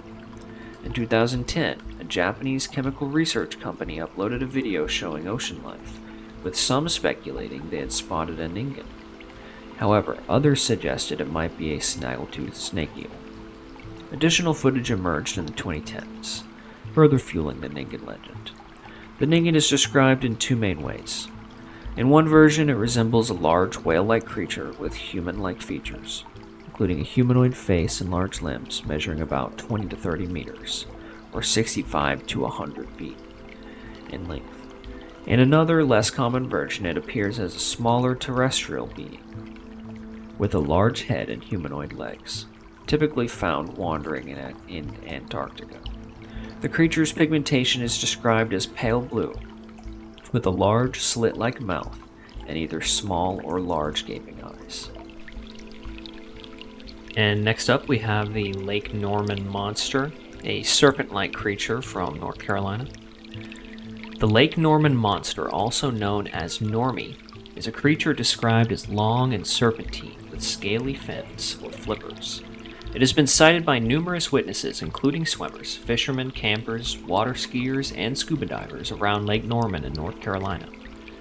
While descriptions of the creature vary in terms of color and size, witnesses consistently report seeing something large and frightening in the lake. Lake Norman is a man-made lake created in 1963 as part of the Cowens Ford Dam, and it's the largest man-made lake in North Carolina, covering an area of 32,500 acres with over 500 miles of shoreline. Reports of the Lake Norman Monster, Normie, are not isolated incidents. The creature is known for chasing fast boats, bumping into water skiers and swimmers, and there have even been reports of attacks. In one instance, a scuba diver narrowly escaped the creature with a dog-like head and red eyes that bit into one of his flippers, resulting in the loss of the flipper but the survival of the diver. In another case, a person on a jet ski claimed that the monster surfaced in front of him, brushed against his leg, and left a slimy substance, causing an itchy rash. Various theories attempt to explain the Lake Norman Monster phenomenon. Some believe it could be a giant catfish, while others suggest it might be a large fish like a bowfin, alligators or large salamanders such as hellbenders. Additionally, some speculate that it could be a mutant fish created by pollution from the nearby nuclear plant, since the lake itself is man-made. Next up we have Zanfretta's aliens, extraterrestrial life that was sighted in Italy. In 1978, Pierre Zanfretta, a 26-year-old night watchman in Torriglia, Italy, had a series of terrifying encounters with extraterrestrial beings. The first encounter occurred while he was on a routine patrol. His vehicle's engine, radio, and lights inexplicably failed, and he spotted a large, green, and frightening creature standing about 10 feet tall in a garden. Under hypnosis, Zanfretta later provided detailed descriptions of these alien beings, including their hairy greenish skin and mechanical devices they used to communicate. Zanfretta had a second encounter during which he was abducted and examined by these beings. The aliens allegedly came from the planet Teutonia and wanted to communicate with humans. These encounters were accompanied by corroborating evidence, including eyewitnesses and physical traces. Zanfretta was subjected to hypnosis, and sessions were televised. During these sessions, he recounted his abductions, alien communication, and the presentation of a mysterious device he was supposed to give to an American scientist named Dr. J. Allen Hynek. Zanfretta experienced multiple abductions and mysterious events, which led to considerable media attention. He was also abducted on several occasions, and the story involved other guards and the tragic death of a coworker. While these events may seem absurd, they were witnessed by over 60 other people and have become one of the most famous accounts of alien abduction in Italy. Despite the skepticism surrounding the case, the message Zanfretta gave to the aliens suggests a hopeful aspect, as he warned them that people would be scared if they tried to make contact. Next up is the Pope Lick Monster from Louisville, Kentucky. This one is a creepy one. The Pope Lick Monster, also known as the Goat Man, is a legendary creature reported to reside beneath a railroad trestle bridge over Pope Lick Creek in Louisville, Kentucky. Urban legends describe the creature using various methods to claim its victims, including hypnosis, voice mimicry, and jumping onto cars passing beneath the trestle. Some stories suggest that it attacks victims with a blood-stained axe, while others say that seeing the creature induces such fear that people leap off the trestle. Different legends exist about the monster's origins, ranging from a human-goat hybrid to a circus freak seeking revenge after mistreatment. The legends surrounding the area have made it a destination for legend tripping, resulting in several deaths and accidents at the trestle despite warnings from Norfolk Southern Railway. A film called The Legend of the Pope Monster was made in 1988, though it faced criticism from railway officials for potentially encouraging dangerous behavior. Several fatalities have occurred in the pursuit of the Pope Monster legend, with individuals being hit by trains while on or near the trestle. These tragic incidents have raised safety concerns, emphasizing the dangers of visiting the area. The story of the Pope Monster was also featured on an episode of the TV show Monsters and Mysteries in America. Next up, we have the Snallygaster from Maryland.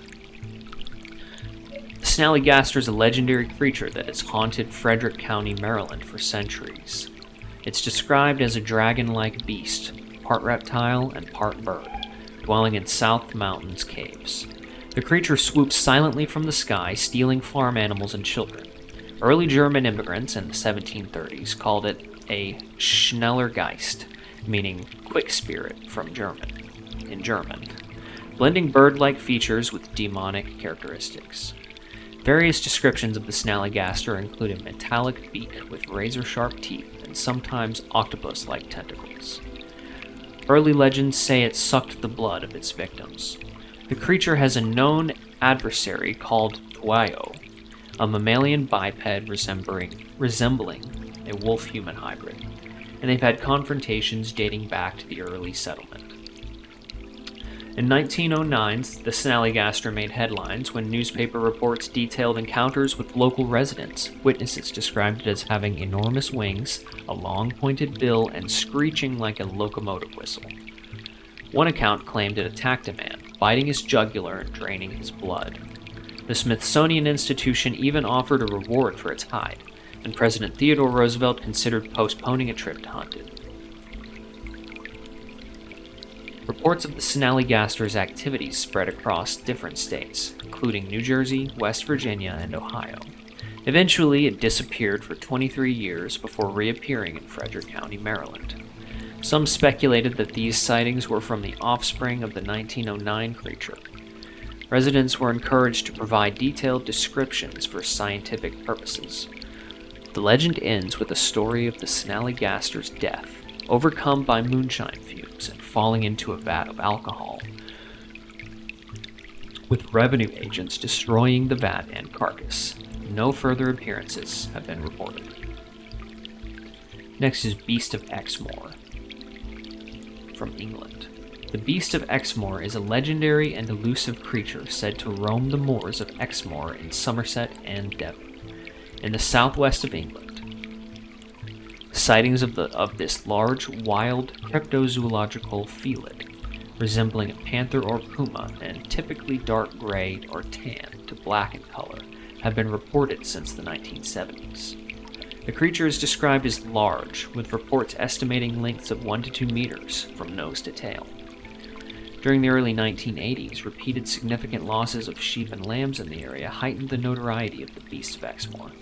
Some farmers found injuries suggesting the involvement of a large cat, and in 2006 a puma skull was discovered, confirmed by the British Big Cats Society. However, the UK's DEFRA, or the Department for Environment, Food and Rural Affairs, did not believe that big cats were living in the wild in England based on the evidence. Possible theories and explanations for the creature's existence include the release of a cougar or black leopard into the wild during the 1960s, when keeping large cats in captivity became regulated. Some believe sightings could be misidentified domestic cats, dogs, or deer, and livestock deaths could be attributed to wandering dogs. Hybrid species theories, such as the hybridization of a leopard and a puma, have also been discussed.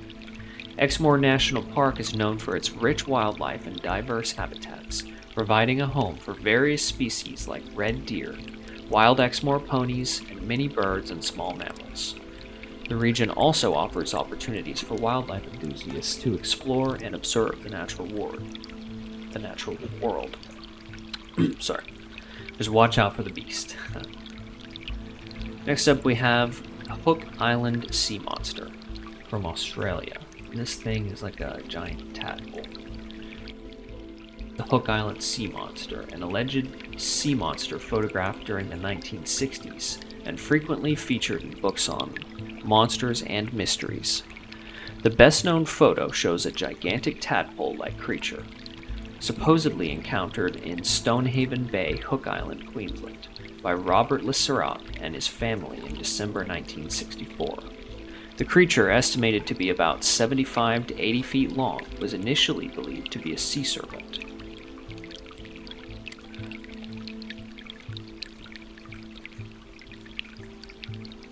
The alleged encounter and the subsequent investigation by Ivan Sanderson suggests that the creature might be a giant symbranchid or swamp eel, but concluded it was more likely a hoax.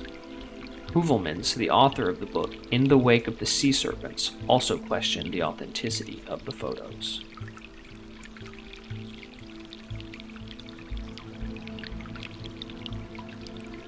Additional photos of the creature from different angles showing the wavy, broken outline of the creature's body suggest that it could be a hoax.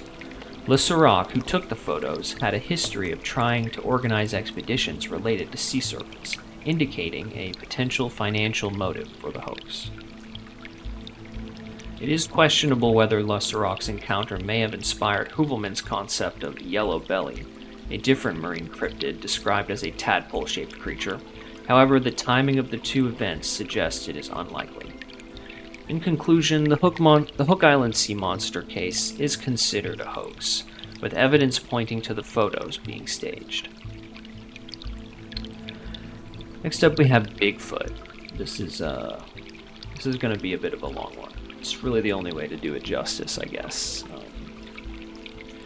Bigfoot, also known as Sasquatch, is a mythical creature said to inhabit North American forests, mainly in the Pacific Northwest.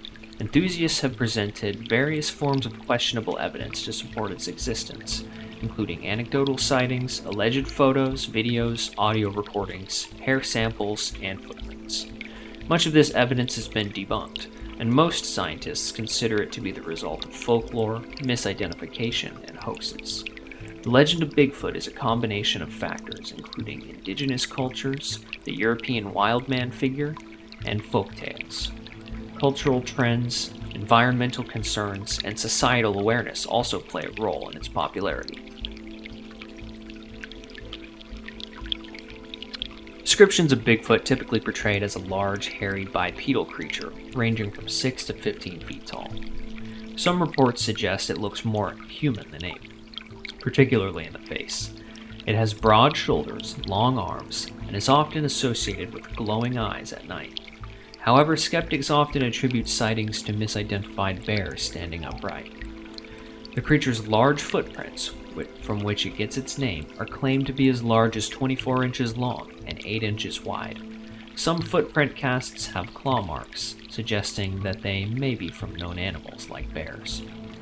In 1958, Jerry Crew, a bulldozer operator in Humboldt County, California, discovered large human-like footprints measuring around 16 inches, deeply imprinted in the mud within the Six Rivers National Forest.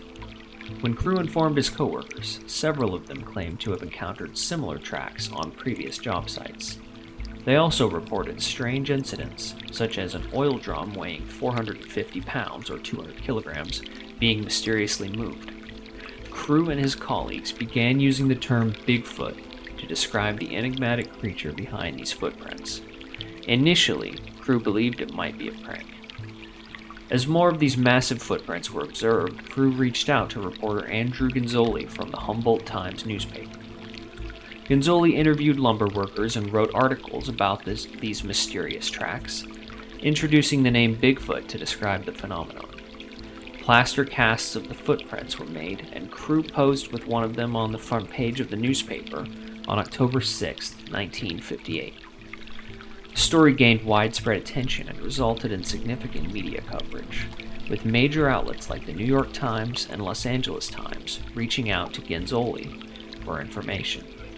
This event led to the term Bigfoot becoming widely recognized as a reference to an elusive and unidentified creature leaving massive footprints in Northern California. As a result, Willow Creek and Humboldt County earned a reputation as the Bigfoot capital of the world. Ivan T. Sanderson and Bernard Hogelmans, pioneers of cryptozoology, researched Bigfoot during their careers, as did other scientists like Jason Jarvis, Carlton S. Kuhn, George Allen Agagino, probably did not pronounce that right, and William Charles Osmond Hill. However, they discontinued their research due to the lack of evidence supporting the existence of the creature. Some scientists like Grover Krantz, Jeffrey Meldrum, John Bingernagel, and others have shown varying degrees of interest in Bigfoot, despite a lack of scientific consensus. Some researchers believe in the existence of Bigfoot. A formal study conducted by John Napier in 1973 concluded that while there is insufficient evidence to definitively confirm Bigfoot's existence, he was convinced that something in Northwest America needs explaining. Numerous sightings, tracks, and eyewitness accounts contributed to his belief. In 1974, the National Wildlife Federation funded a field study on Bigfoot, but it made no significant discoveries. Another group, the North American Wildlife Research Team, built a Bigfoot trap in 1974, which captured bears, but no Bigfoot. Grover Krantz, physical anthropologist, published articles and books about Bigfoot in the late 1970s, but his work contained scientific failings and hoaxes. A study published in 2009 used ecological niche modeling to suggest that reported Bigfoot sightings closely matched the ecological parameters of American black bears, implying that many sightings might be misidentified bears.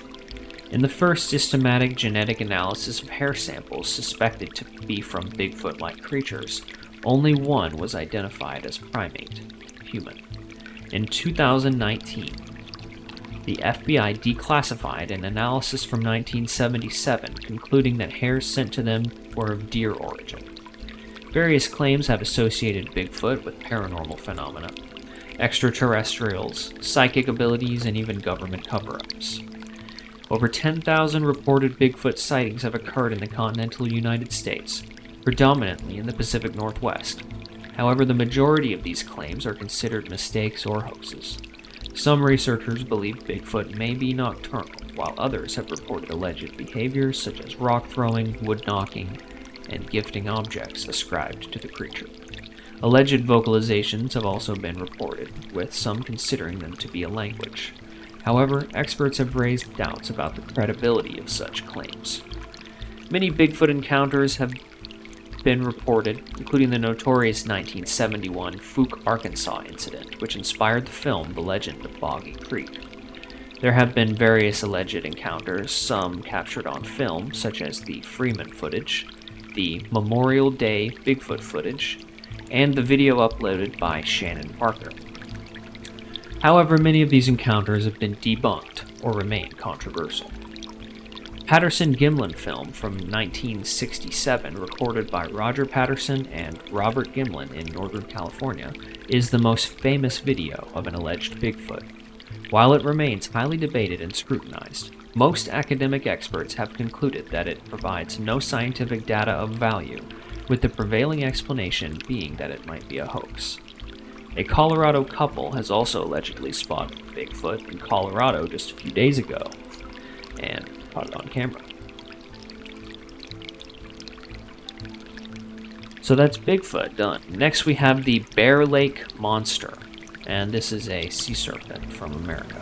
The Bear Lake Monster is a creature from local folklore near Bear Lake on the Utah-Idaho border. It was initially popularized in the 19th century through articles written by Joseph C. Rich, an LDS settler in the area, who reported second-hand accounts of sightings but later recanted these stories. The last reported sighting of the monster was in 2002. Descriptions of the Bear Lake monster vary, with some descriptions likening it to a serpent with short legs, while others report a large, cream-colored creature with a 30-foot exposed surface, said to move swiftly in the water. The size of the creature is believed to be at least 40 to 50 feet long, and some sightings mention spikes along its spine. There have also been reports of smaller members of the species. In the late 19th century, articles about the Bear Lake monster created excitement, with both settlers and LDS church leaders taking an interest in the creature. While some newspapers were skeptical, others supported the claims. Interest in capturing the monster grew, with various proposed methods for capturing it, including using large baited hooks and ropes. Even after Joseph C. Rich admitted to fabricating the original sightings as a hoax, there were sporadic reports of sightings in the 20th century, up to as late as 2002. The Bear Lake monster has become a part of local folklore and tourism in the region, with boat tours and parades dedicated to the creature. Next is Fiji Mermaid from Fiji. The Fiji Mermaid, also known as the Fiji Mermaid, and that's spelled Feejee, was a sideshow attraction composed of the torso and head of a juvenile monkey sewn to the back half of a fish. It was presented as a mummified body of a creature that was believed to be a hybrid of a mammal and a fish, resembling a version of a mermaid. The original had fish scales with animal hair on its body, pendulous breasts, and a wide-open mouth with bared teeth. P.T. Barnum exhibited the original Fiji Mermaid in his American Museum in New York in 1842. However, it likely got destroyed in one of the many fires that damaged parts of Burnham's collections. The history of the Fiji mermaid involved Captain Samuel Barrett Eads purchasing it from Japanese sailors in 1822 for either $5,000 or $6,000. The mermaid, believed to be one of many commercially manufactured in Japan, was initially displayed in London and later in the United States. P.T. Barnum leased the mermaid from Moses Kimball and used various tactics to generate publicity around it. In later years, there have been modern versions and claims of being the true original mermaid exhibited in different sideshows, but they're all considered to be variations of the original hoax. The tradition of creating such hoaxes continues, as described in a guide published in Fortean Times magazine in 2009. Next is Bat Squatch from Mount St. Helens, an unrecognized animal. The Bat Squatch is a flying cryptid reportedly seen near Mount St. Helens in the 1980s. It resembles a flying primate with yellow eyes, a dog-like muzzle, blue fur, sharp teeth, bird-like feet, and leathery bat-like wings, spanning up to 50 feet. The creature is said to be around 9 feet tall and has the ability to affect car engines. A witness took pictures of the creature, but they have not been analyzed, so its existence remains unproven. One alleged sighting occurred in 1994 in Washington's Pierce County, when a witness's truck stalled and a large creature resembling the Bat Squatch landed in front of them.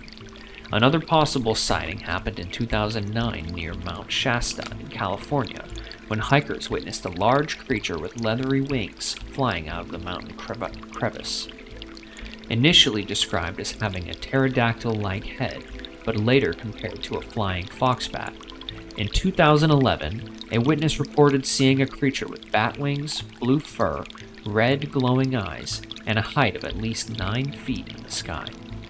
The Bat Squatch has also been featured in pop culture, including trading card game MetaZoo Cryptid Nation, which I believe most of our cryptids that we've discussed today are in this game as well. However, skeptics dismiss the creature as a hoax, and the pictures taken of it have not been analyzed to confirm its existence. Next up is an extinction survivor, ivory-billed woodpeckers. Since 1944, there have been regular reports of ivory-billed woodpecker sightings or sounds across the southeastern United States, particularly in states like Louisiana, Florida, Texas, and South Carolina. Many of these sightings turned out to be misidentification of other bird species, such as the pileated woodpecker or red-headed woodpecker. Likewise, some reports of hearing the ivory-billed woodpecker's distinct call were misidentifications of similar calls made by blue jays.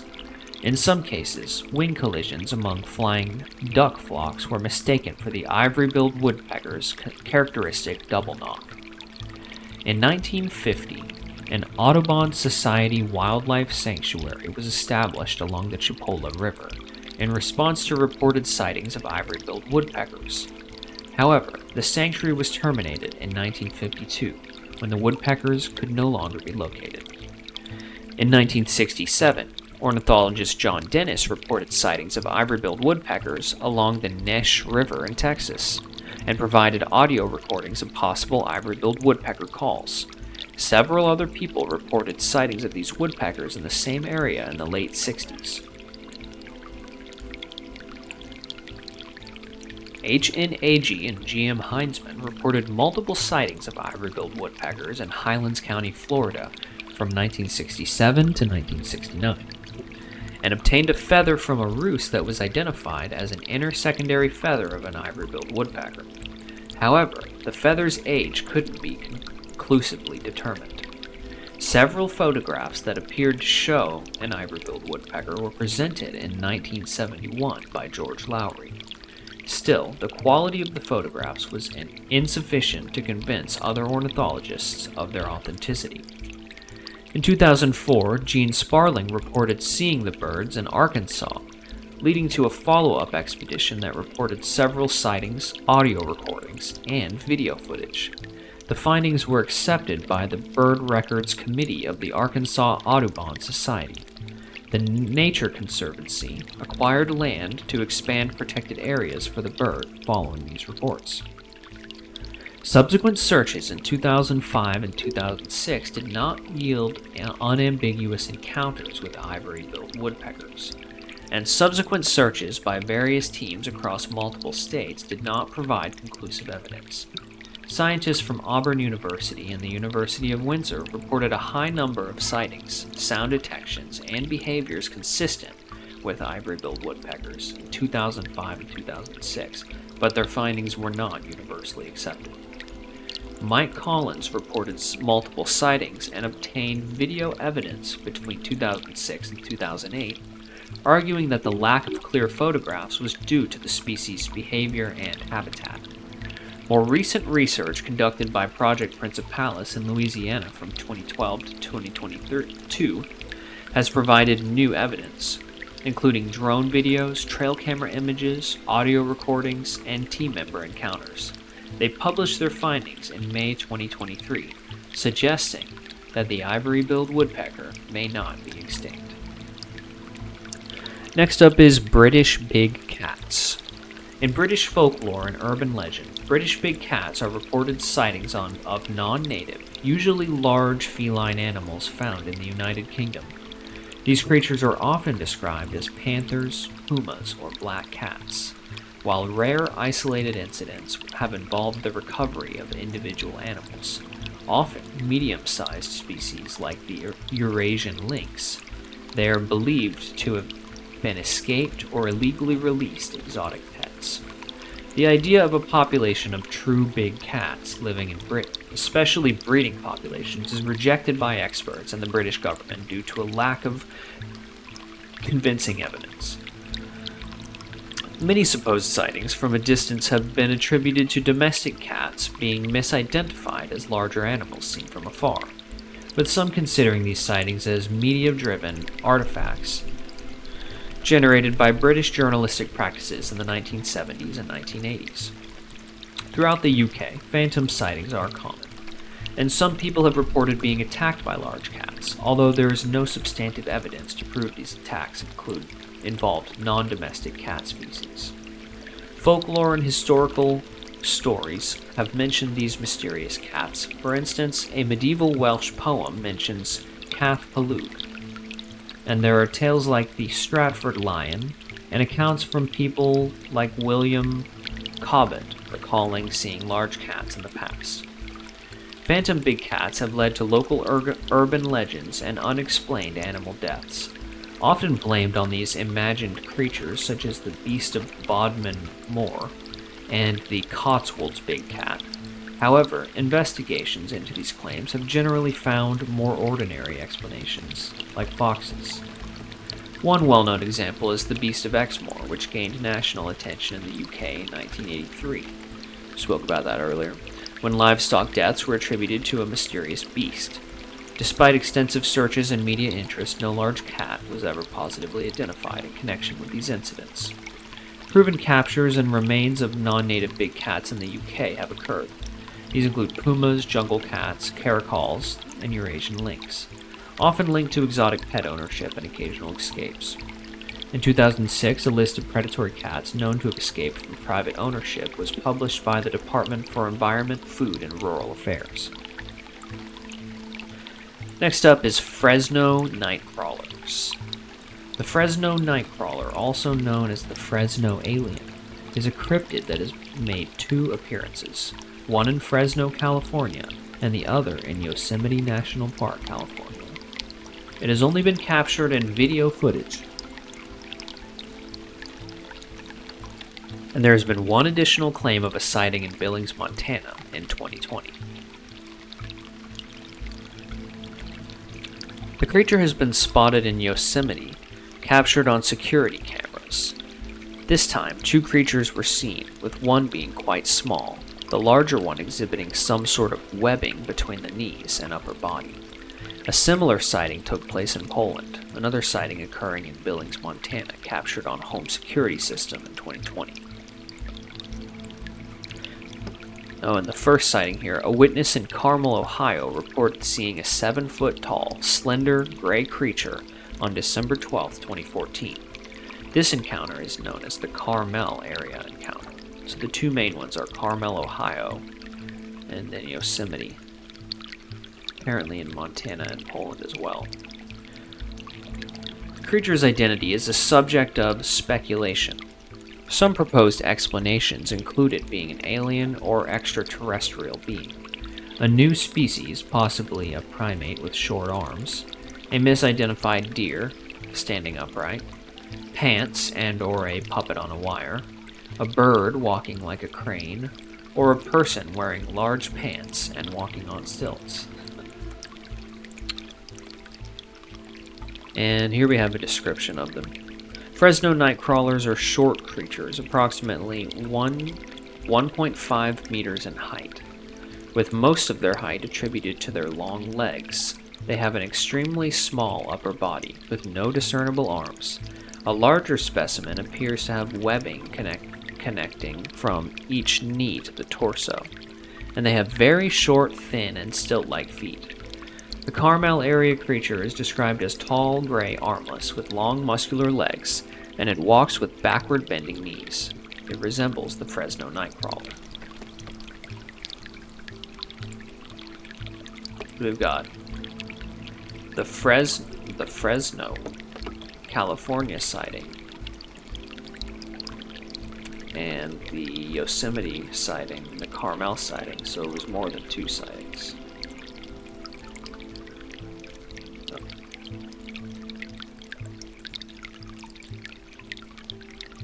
So that's it for the Fresno nightcrawlers. Really interesting one. Next up we have the Kasai Rex. The Kasai Rex is a cryptid from the Democratic Republic of the Congo, believed to be a giant theropod dinosaur or some other large creature. In 1932, a Swedish hunter named John Johnston and his servant encountered a strange creature in the Kasai Valley while hunting elephants. The creature appeared to be around 13 meters or 43 feet long, and was described as reddish with black stripes. Johnson believed it resembled a Tyrannosaurus. In 1933, a group of 5 hunters visited the Kasai Valley to hunt the creature, believing it to be a giant crocodile. They encountered the creature, but the expedition ended abruptly. In a more recent case in 1951, Robert Henderson, an experienced hunter and zoologist, went on a safari to the Kasai Valley. He and his group mysteriously disappeared, with their camp later found destroyed and human remains scattered. The case remains unsolved. Next up is the Jersey Devil. The Jersey Devil, also known as the Leeds Devil, is a legendary creature in South Jersey and Philadelphia folklore. It is described as a flying biped with hooves, a horse or goat-like head, leathery bat-like wings, horns, clawed hands, cloven hoofs, and a pointed tail, often emitting a high-pitched scream. The legend's origin is tied to the 18th century Leeds family, particularly to a woman named Deborah Leeds, also known as Mother Leeds. The story goes that after her 12th child, she cursed her 13th child, who was born as the Jersey Devil, with terrifying features. This legend may have evolved from local religio-political disputes involving the Leeds family and Benjamin Franklin. Over time, the Leeds Devil transformed into the modern popular image of the Jersey Devil during the early 20th century. Sightings of the Jersey Devil have been reported for centuries, and it's been blamed for livestock killings and other mysterious occurrences. The most significant wave of sightings occurred in 1909 when newspapers published numerous alleged encounters with the creature.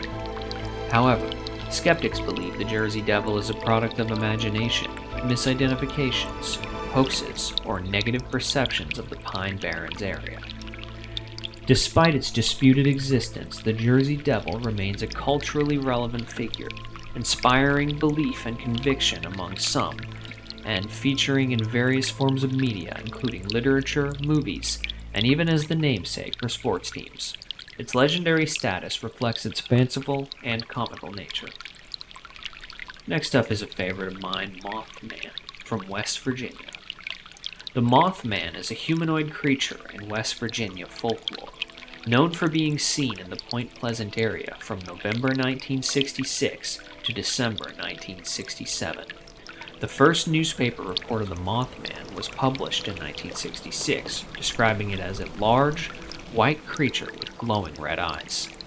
Many similar sightings were reported after this initial account.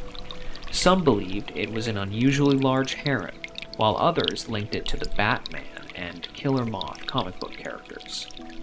The Mothman legend gained prominence after the collapse of the Silver Bridge in December 1967, which resulted in the death of 46 people.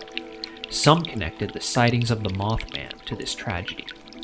The legend has also been associated with UFO sightings and other paranormal events. Analysis of the Mothman sightings varies.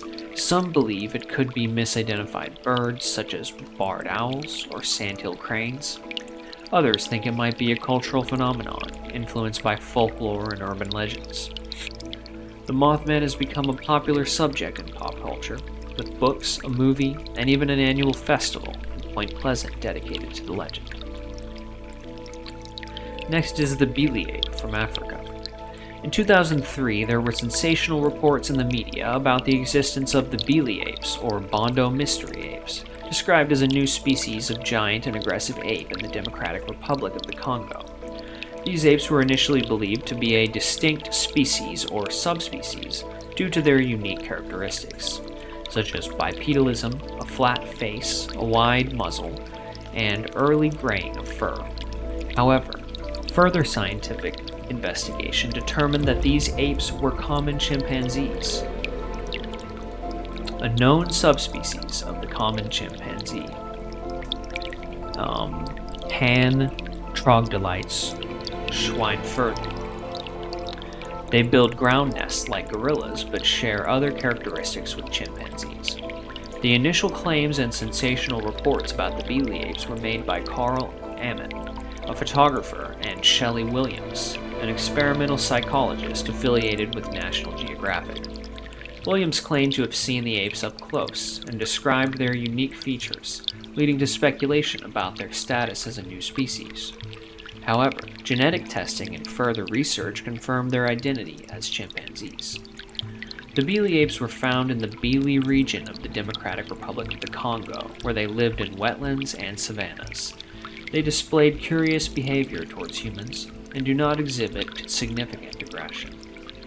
Conservation concerns were raised due to hunting for bushmeat and the influx of gold miners in the Bili area, which led to increased contact with the chimpanzees. Efforts are being made to protect these chimpanzees and their habitat. Next up is alien octopoids. In August 1968, a Spanish farmer named John Matteau had a bizarre encounter with two cephalopod-like creatures described as extraterrestrial entities. Matteau initially noticed a strange luminous object which he thought was a broken-down car near his property, prompting him to investigate. To his astonishment, the object turned out to be a self-illuminated ovoid structure resembling a half-watermelon, hovering about 4 feet above the ground. As Matteau observed the unidentified object, he spotted two things running towards it. These beings, believed to be extraterrestrial, were described as over 3 feet tall and resembling octopoids with either 4 or 5 legs. Matteau found them disgusting. Moments later, the two creatures returned to their apparent extraterrestrial or interdimensional vehicle and swiftly disappeared into the sky, leaving Matteau bewildered and causing him to faint. Following the incident, Matteau and his brother Sebastian observed a circular area of burnt pasture beneath where the UFO had hovered and 2 older patches of charred grass. There were also reports of electromagnetic anomalies around the landing sites, causing watches to stop. An Australian couple camping in the area, including Hans Volker, reportedly took photos of the single marks. The encounter became widely known when Sebastian Matteau wrote a letter to the editor, describing his brother's experience and the strange creature, which was published in a newspaper and later in the Flying Saucer Review Special Issue No. 4. Ufologists and journalists swarmed the Tavisa region following the publication. However, Matteau remained elusive. Fearing the public attention, the Center for Interplanetary Studies, or CSI, attempted to locate him, but obtained limited information. Giulio Rocca Montagnola, a paranormal investigator, suggested the area was a nexus of mystical forces that attracted extraterrestrial and possibly spiritual beings. He also claimed to have discovered a magic cave, allowing travel to other universes. Montagnola believed the region was magnetized, contributing to a plane crash near Ginesta. Reports about the encounter became increasingly bizarre, leading some investigators to label it a hoax.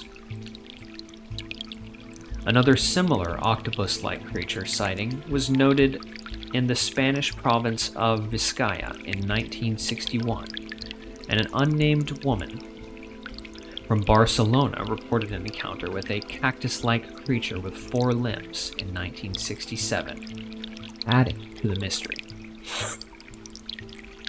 Next up is air rods. Rods, also known as skyfish, air rods, or solar entities, are elongated visual anomalies that appear in photographic images and video recordings. These phenomena have been a subject of interest in cryptozoology and ufology. I remember there was a Mythbusters episode about them, or maybe it was not Mythbusters, but it was on the Discovery Channel. It might have been a show about cryptids. Optical analysis suggests that these rods were not extraordinary creatures, but rather a result of how images of flying insects are recorded and played back in videos. These elongated shapes are believed to be optical illusions created by the motion of the insects during long exposure times. Insects, especially flying insects like moths, appear rod-like in videos because of their rapid wing-beating movements and the camera's slower recording speed. Various investigators and experts have debunked the claims of rods being alien or paranormal entities. In a documented case in China, surveillance cameras captured similar rod-like images, but these were later revealed to be ordinary moths and insects. Additional investigations confirmed that the appearance of flying rods on video is a product of optical illusion. Despite these explanations, some individuals have promoted paranormal interpretations of rods. Jose Escamilla, for example, claimed to have filmed rods while trying to capture a UFO. He later made videos and conducted lectures on the subject. Such paranormal claims remain largely unsubstantiated. Frauds have also made appearances in popular culture, such as in manga, anime, video games, and other media. For example, the manga and anime series JoJo's Bizarre Adventure features a character with the ability to control rods. In the video game Castlevania Aria of Sorrow, there is an enemy type called Skyfish, based on the rod phenomenon. Rods have also been referenced in other games and other series too. Next up is Badajoz UFO creature. And I might not be saying that name right, Badajoz.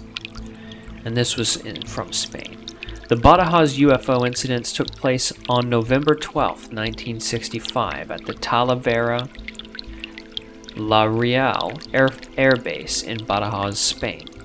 Two soldiers, Jose Maria Trejo and Juan Carrizosa Lujan, were patrolling the fuel storage area when they heard strange noises. They investigated due to fear of sabotage and encountered a bright light in the sky. As they explored the area with another guard and a dog, they heard twigs breaking and released the dog, which returned sick. They saw a tall, human-shaped, green luminous being with a small head and long crossed arms. When they opened fire, the being's brightness intensified and it disappeared. Upon searching the area the next morning, there were no bullet casings or holes from the bullets fired.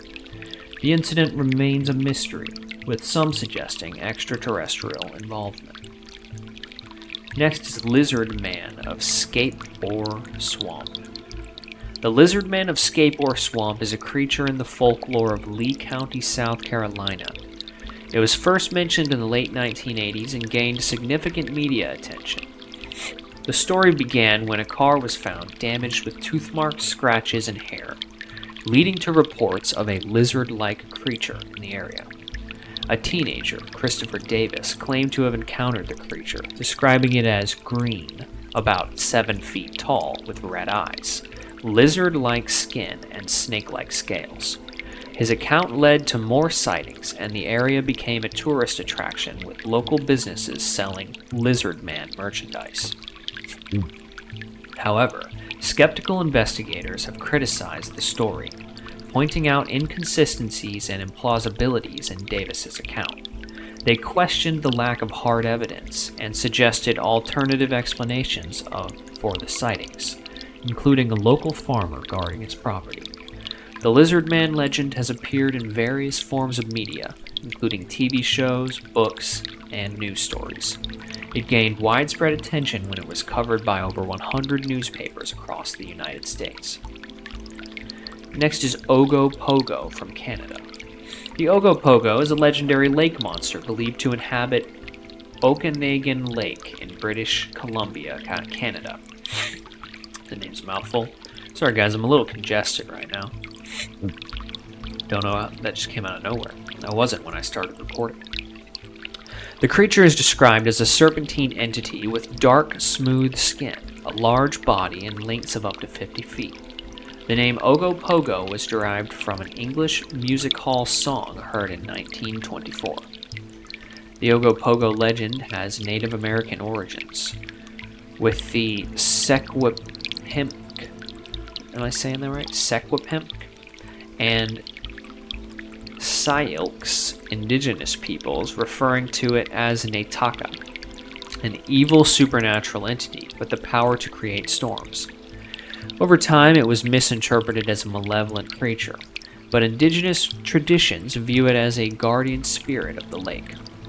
Sightings of the Ogopogo date back to the late 19th century, with numerous reports in the 20th century.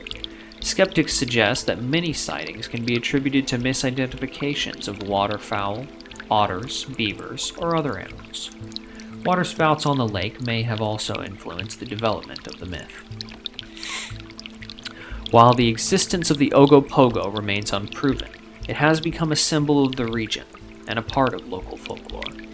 Various sightings, photographs, and videos have contributed to its ongoing legend. Next, it's El Chupacabra. The Chupacabra is a legendary creature in American folklore, known for its alleged blood-sucking attacks on livestock, particularly goats. Its name, Chupacabra, is derived from Spanish words meaning goat sucker. The physical descriptions of the creature vary, with it being described as reptilian and alien-like in some regions and more dog-like in others. The legend of the Chupacabra first emerged in 1995 in Puerto Rico, where eyewitnesses reported livestock being killed and drained of blood. This led to widespread reports of similar incidents in various countries, including the United States, Mexico, and South America. The origin of the Chupacabra legend is often debated. Some believe it was inspired by sightings of animals with mange, while others trace it back to a 1995 science fiction horror film called Species, suggesting that eyewitnesses may have been influenced by the film.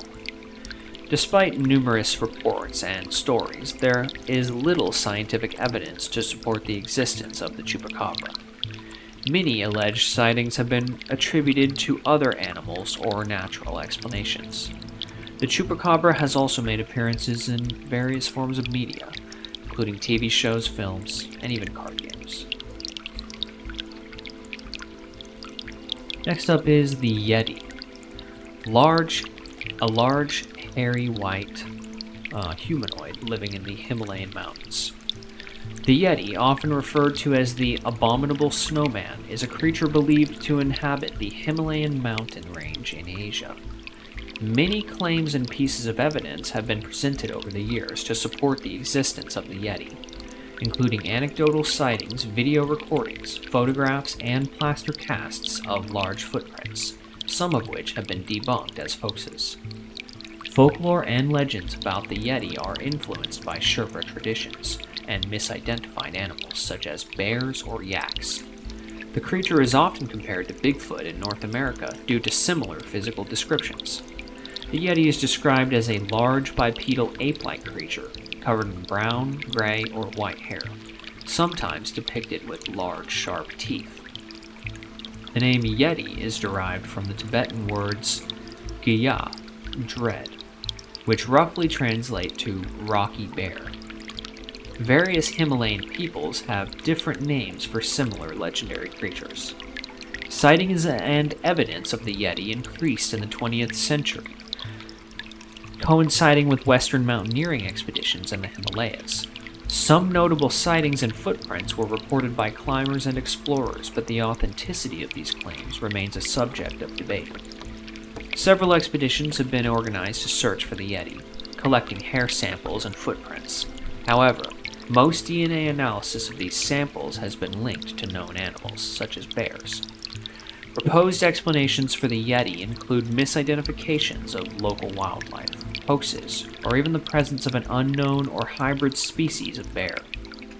Some believe that the Yeti legend could be inspired by the existence of the now extinct giant ape, Gigantopithecus. Recent genetic analysis of hair samples thought to be from the Yeti suggests that they are from brown bears, rather than an unknown creature. The mystery of the Yeti remains unsolved, with most evidence pointing to misidentification of known animals.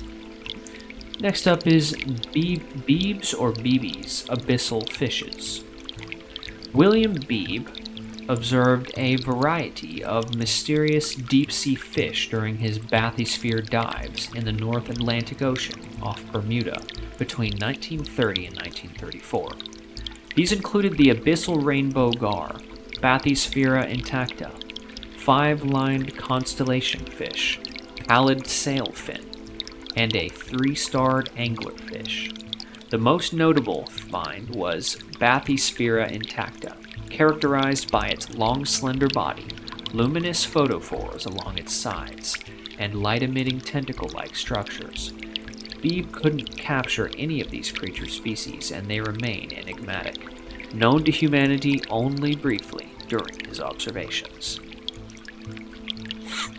Next up is the skunk ape from Florida. The skunk ape is a mythical, human-like creature believed to inhabit the southeastern United States. primarily in Florida. Similar to Bigfoot, it is described as a bipedal, reddish-brown, foul-smelling creature, but smaller in size, 5 to 7 feet tall. Many have claimed sightings of the skunk ape, supported by anecdotal evidence, photographs, audio and video recordings, and large footprints.